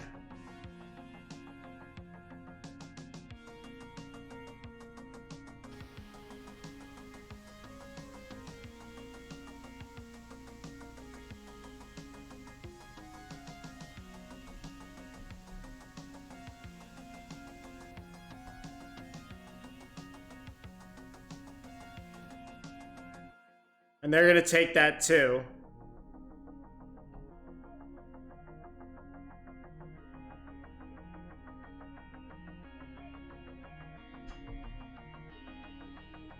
So like, why is he so much better than Bove? That's what I don't understand.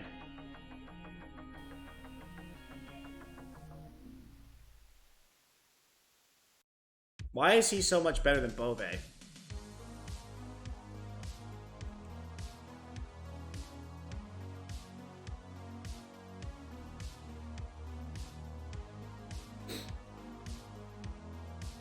Bove's got higher agility. It's the physicals. He's got more pace, more stamina, more strength.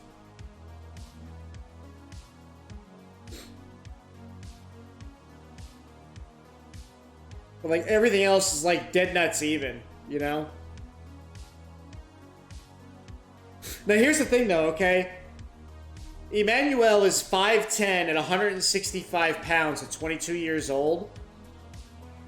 Bove's 5'9 and he weighs a paltry 141 pounds at 5'9. Jesus. The dude's a fucking That's like- beanstalk. That's like what I weighed like in high school. Like, now Bove's he's gonna grow. I mean, he's 21, right? So he's still gonna grow potential wise. Like his training's gonna improve, right? So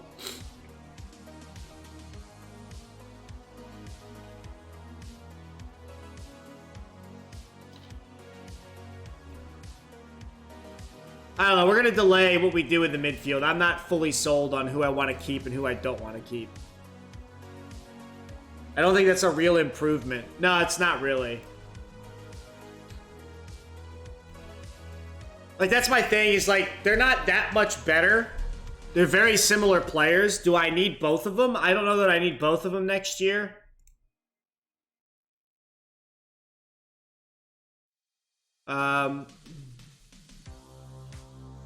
Yeah, well, yeah, anybody can be better than Oscar.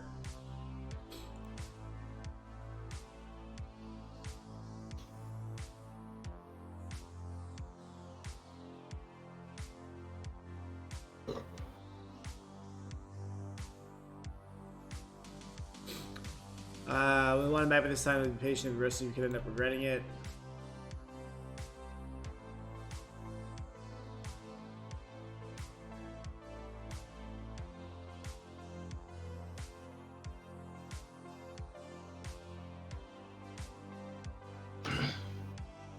Why am I linked to this kid?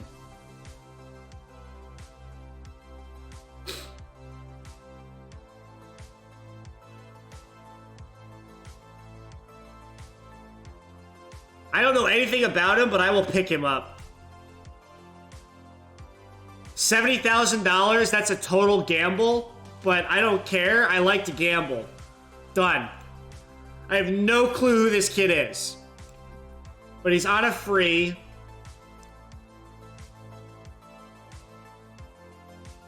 And he doesn't look absolutely dog shit. And who knows? Even if we don't really use him, we can loan him out and make some money on him. And for $70,000 in wage, that's literally nothing.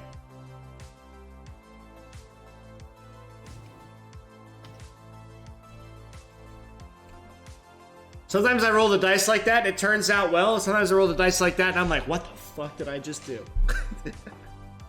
But that one's a pretty low risk one.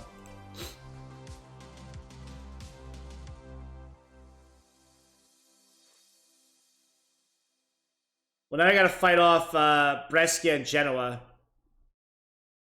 So hopefully he signs for us.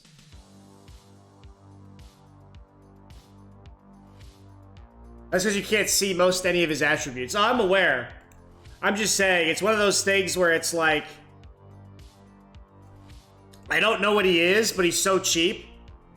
I'm willing to do it. Right? I'll roll the dice on 70K wage budget to maybe make... Even if we have to sell him and we make $200,000 or $300,000 on the sale, that's still really good business, right? Like, it's a business decision. He may never play.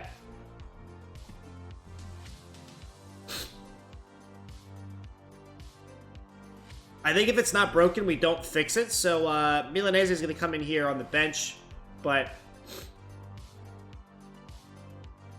he may only be out for 7 more days. Okay, well, we'll leave him out actually. Yeah, I think if it's not broken, we don't fix it, right? So let's bring on Tito. Let's put on Fiordalicio. No, we'll leave Almichi in over there, actually. Let's do this.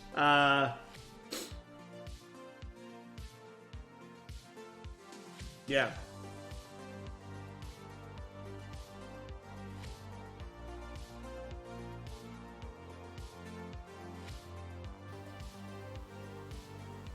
Favorites for the reason is a derby match. Let's go kick some ass, take some names, get the points.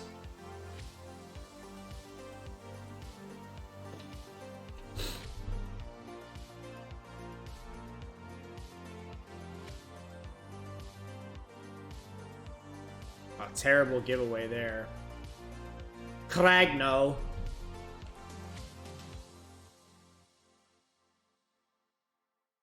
Goes back to Linner.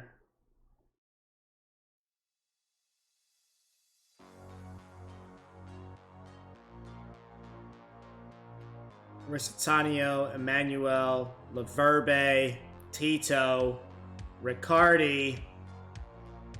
Tito picks that up again.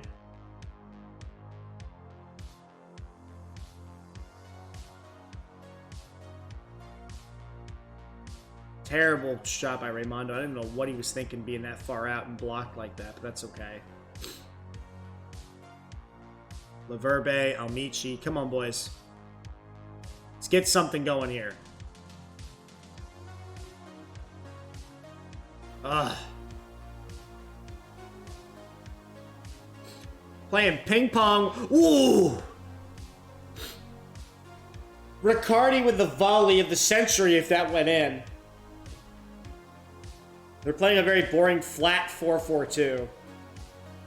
That can cause me problems in the 4-3-3. But we should be okay.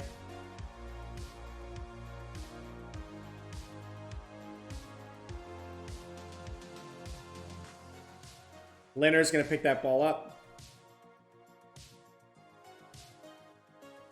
Raimondo holds it. They just got so many guys back. It's super frustrating. Raimondo! Cragno hits it. Away. They're very compact in the defense. That's what's really frustrating. And because they're so flat like that, I'm not able to really draw anybody out, right? That's the thing. Like I don't see us moving the pieces a lot. They're gonna play a very rigid game. And you can see right there, they're playing with a fullback. They've got inverted wingers that are gonna cut in and shore up the inside, right? Oh my god, if Almichi freaking did that, that would have been amazing. He hasn't done that since Serie B. Oh! Cancellieri is getting a yellow right away is not a good look. And he's exhausted, so we're going to have to take him off probably right after the half.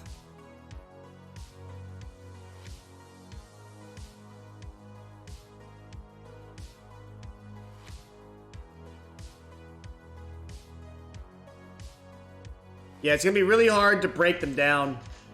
Just need a goal to open their formation up. Yeah, exactly. Once we get a goal, they're going to then start to give some breathing room. But right now, they're playing super compact, right? So that's what's going to... How do you get that goal? That's the question.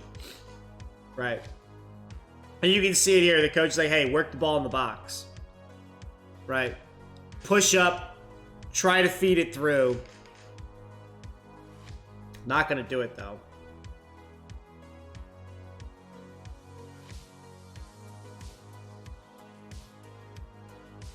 I don't want to work it in. What I'm trying to do is have the ball stay wide and try to draw somebody out of a position. That was the quickest first half I think I've ever played.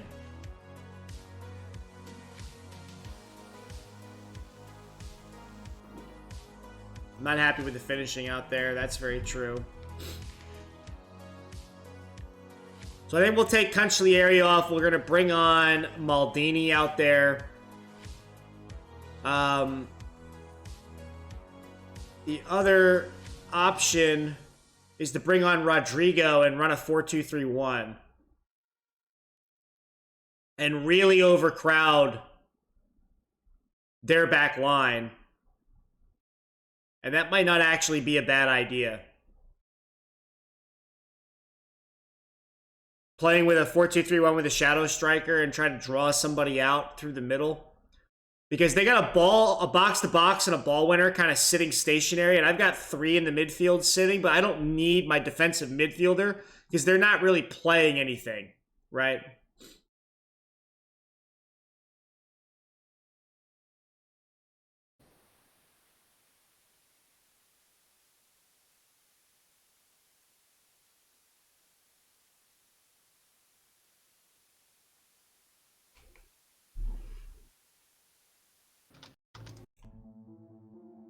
Tito with a corner.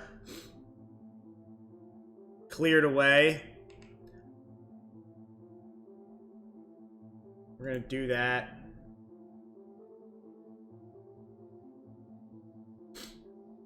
I'm actually going to push him up. Put you on support. Try to shift that up a bit.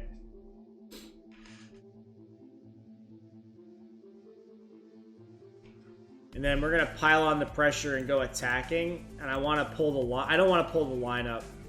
Yeah, let's pull the line up.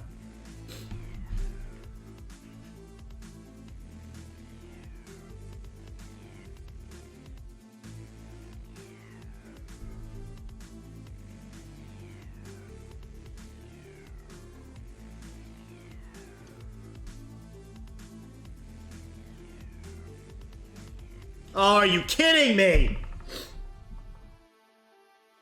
They do nothing all game and get a set piece freaking goal. Are you serious?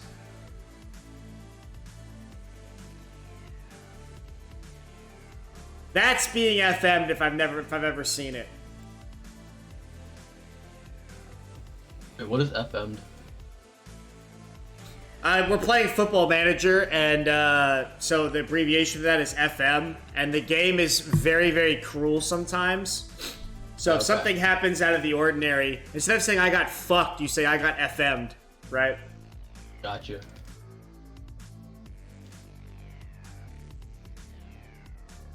And that's literally bullshit. We play the whole game. We got 11 shots, 3 on target, a 9.3 XG. They have 0.08. They have an 0.8 XG. Scored a set piece goal out of nowhere.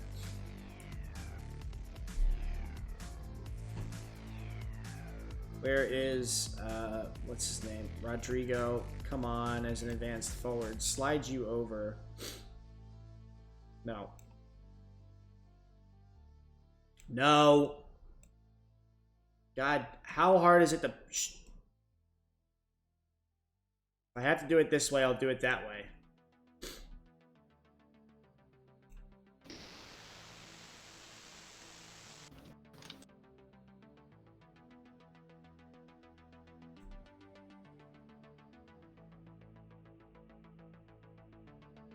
"30 shots on goal versus 4, but lose 0-1 because Superman is in goal." Exactly. Oh my god.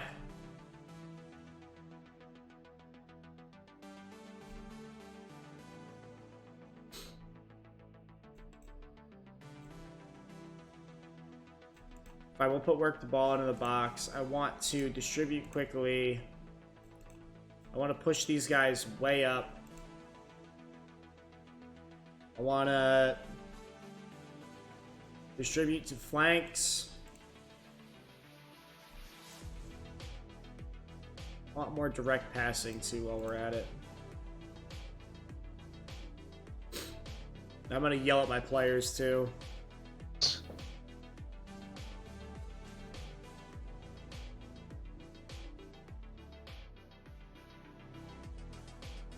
This is how we lost last time too, with some bullshit 1-0 nonsense. I'm gonna berate my team. Maybe we'll throw the water bottle at the end too. Sure to help. Oh, it'll definitely help. Maldini's got a chance here. Be smart with the ball. Damn it. Blocked. Oh, Riccardi! Are you kidding me? Holy shit! Oh my god! Freaking Tito teasing up Riccardi with an absolute incredible curler from way outside the box. Saves it so it's 1-1. Let's try to get one more. We're going to keep pushing forward. We're going to keep this pressure on. We really need a win, not a draw.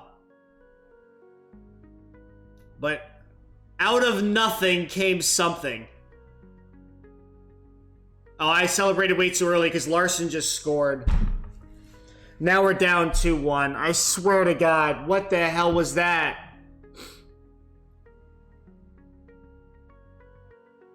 Oh, such crap defending. Oh my God, that was miserable. They're just too tired. And I pushed them up too high. Son of a bitch, we're still gonna lose. You down 2? I'm down by 1 now. I just tied it up, and then they just scored immediately afterwards. Ah, that's a It's fucking 2-1. I want to win the game, too, not tie. But now I definitely want to tie. But it's just like, I should be winning this. Well, there goes the whole play till you lose. It looks like we're going to lose. You see, Roger, we shouldn't have played another one. I tried to tell you. 4 minutes of added time. Can we get another goal or not? Is the question. Bove surging forward. Emmanuel's. That was the shittiest freaking kick I've ever seen from Maldini ever. The dude basically passed it to the keeper.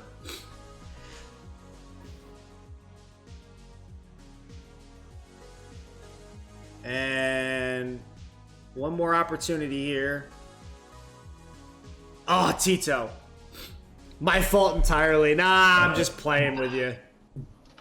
I really, if you know, I wanted to play it too. I wanted to keep the good times rolling, but this is a back to, you know, back to reality, get the head out of the clouds.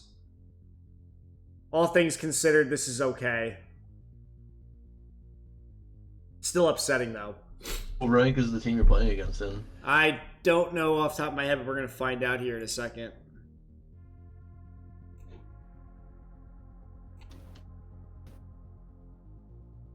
They were... Where the hell are they? They were in 8th place. We were in 10th place. And now they moved up to 7th place. And we are now 9 points off the pace from them. But we should have been able to win that. They're playing really well this year, honestly. 32 games played with 50 points. That's pretty damn impressive. Like, they're beating Lazio. They're beating Udinese. They beat Fiorentina.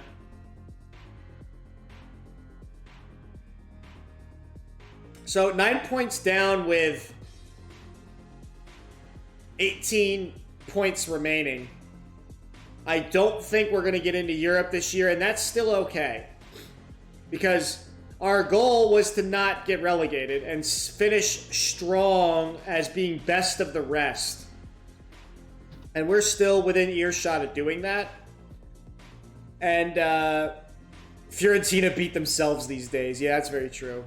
And reality is, like, the beginning of our season was so bad because we didn't have any good goalkeepers and we were building a new team together that hadn't played together, right? So if we go into next year and we find a really good goalkeeper, we should be able to improve upon this by at least 10 more points, minimum. We should win at least 3 or 4 more games next year than what we did this year, which means we are contending for 5th, 6th, 7th place.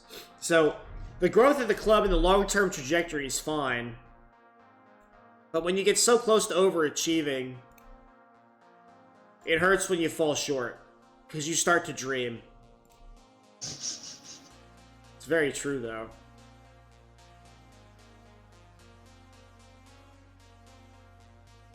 And they enter the league race with that win. That's fine. Let's attend this damn press conference. You must feel robbed. How on earth did you lose? We didn't take our chances well enough.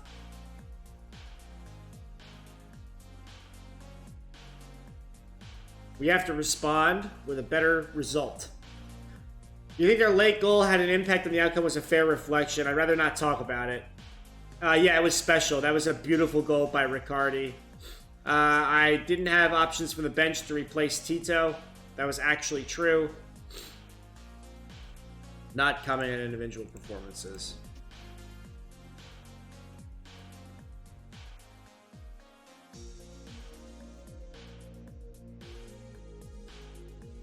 Yeah, exactly, Raj. I agree. Yeah, getting a better keeper, we're going to be really good. We're going to be way better off. The problem is being able to afford one. Good news is Maldini and Cancellieri's loans are extended. We're going to lock that in. So we've got most of the loanees coming back next year. That is huge. That is honestly massive.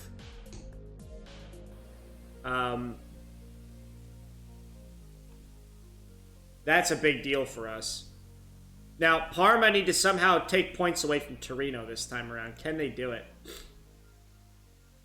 Come on, Parma. You only win 3 times in a year. Do it this one time. Make it 4. Oh, they drew. That's even better. So Verona can push clear, keep Torino relegated. That's good. Udinese drop points. That's important for us. So we can leapfrog them. So Lazio's on 47. Udinese's on 48. The magic number right now is to get to 50. We're 9 off the pace from 50. The fact that we're competing for this place is kind of interesting. And it looks like Juventus now have walked away with this. 74 points versus 82. So there is a huge gulf in class between the top 2 teams and the rest of the league.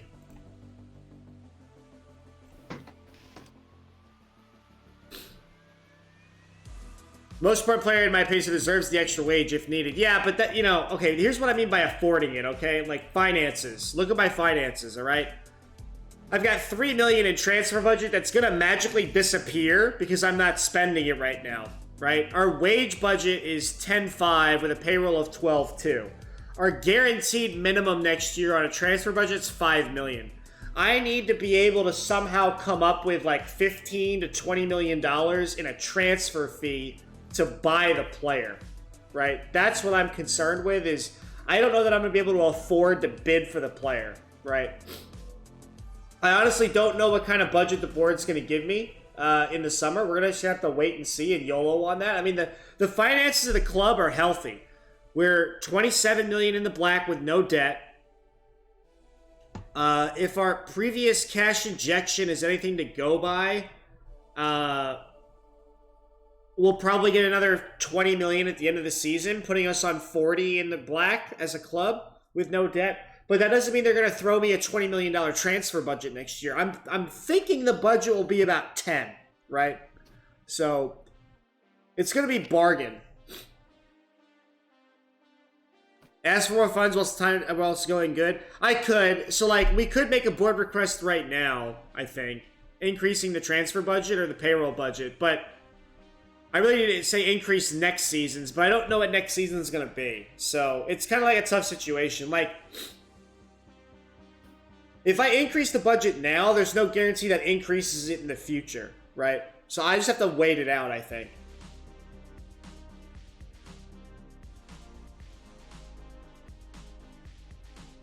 But that's kind of the pickle that I'm in. Now we can also play some bullshit games, okay? If I can't pay them up front, I can dole it out, all right? I can do a small fee up front and, like, just, like, put on a bunch of extension clauses. And just kind of, like, pay it over time, right? Do, like, install payments or after games played or whatever and try to, like, push that shit out to the right. But my point is it's not going to be straightforward. And it's due to the financial issues at the club is going to really be why that's the case. So we're going to start tomorrow against Empoli. And we're going to run down and finish the season tomorrow. Verona won, that's good. And Lazio tied. So now we only are 8 points away from leapfrogging both 9th and 8th place. So at least if we drop points, they drop points. But man, if we had won that game, Calgary would be down here and we'd be like, we would literally be in contention. We'd be at 43 and they'd be at 48 with 348. So it would have been fantastic, but wasn't meant to be.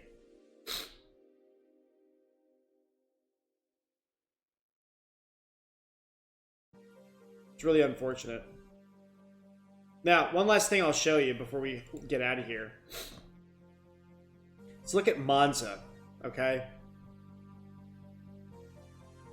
Monza, we have no debt. That's the best part. We have no debt at the club. No debt, which is good. Now, they could go out and go get debt and get a loan, but given Palermo's track record of always being in debt and defaulting and being demoted back to Serie D, which is how they got there in the first place, I really don't want the club to take on debt because we don't do well with debt. Looking at Monza when they started their season, okay, in Serie A, draw, win, draw, win, win, win, draw, win, win, win. We got into October and they were in second place, right? And then you talk about a season that starts so well, and they did well too. They drew Milan, they beat Parma. We know Parma's a joke. They beat Empoli, Cagliari, Udinese. They beat Verona, Torino, Lazio, and then they just went on a tear where they lost to Inter.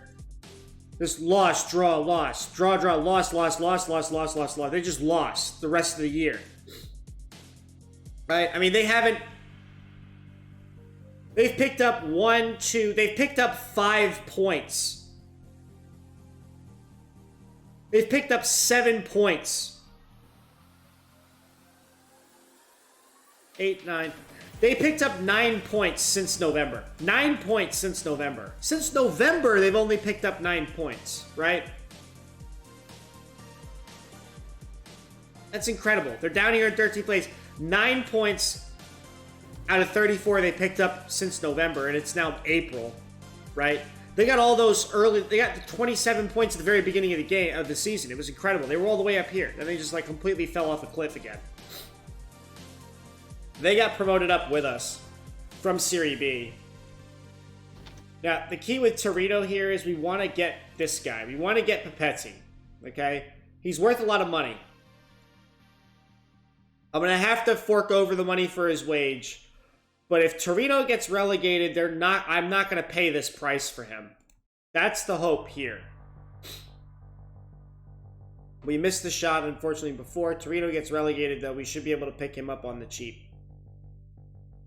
And I'm hoping to do like 5 mil up front with like 5 or 7 million on the back end. And then we can pick up him. We can pick up a goalkeeper. We pick up a goalkeeper. We pick up a Papetti. This defensive trio now is Scalvini, Laverbe, and Papetti with a better keeper. This will be rock solid. We got to get another wing back, and then we got to sort out what we want to do with our midfield loans and midfield in general. Our attack is pretty much set with everybody coming back on loan. We can try to sell Rodrigo, make some extra money. That'll be good too. And we sold Ivan, so he made 2.7 million for the club. That's great as well. So that's where we're at. To continue one last time, go into Monday. Missed the weekly staff meeting. Going into the end of Monday, that's the summary. We're going to hit the save button. We're going to end it here. Thank you for hanging out. Please join the Discord. If you haven't followed the channel, please do so. Roger, thanks for chatting, man. Hopefully you can come join us tomorrow. I know the time zone difference can be kind of a pain in the ass, though.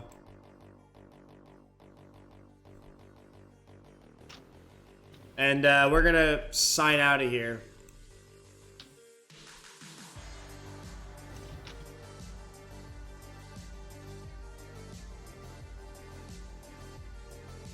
Before we sign out, I'm going to go back to Twitch, and I'm going to put in the schedule right now.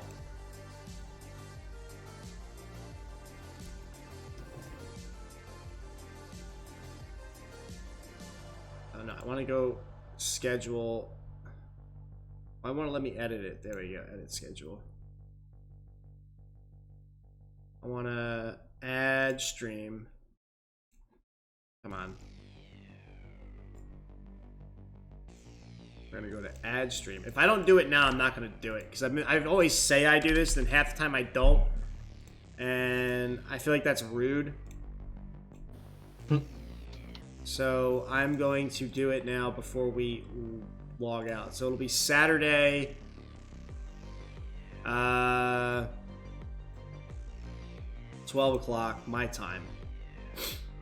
And that is on the schedule now officially. And we're going to sign out. Catch y'all later. Appreciate it. Enjoy your Friday nights or Saturday mornings, wherever you're from or where you are.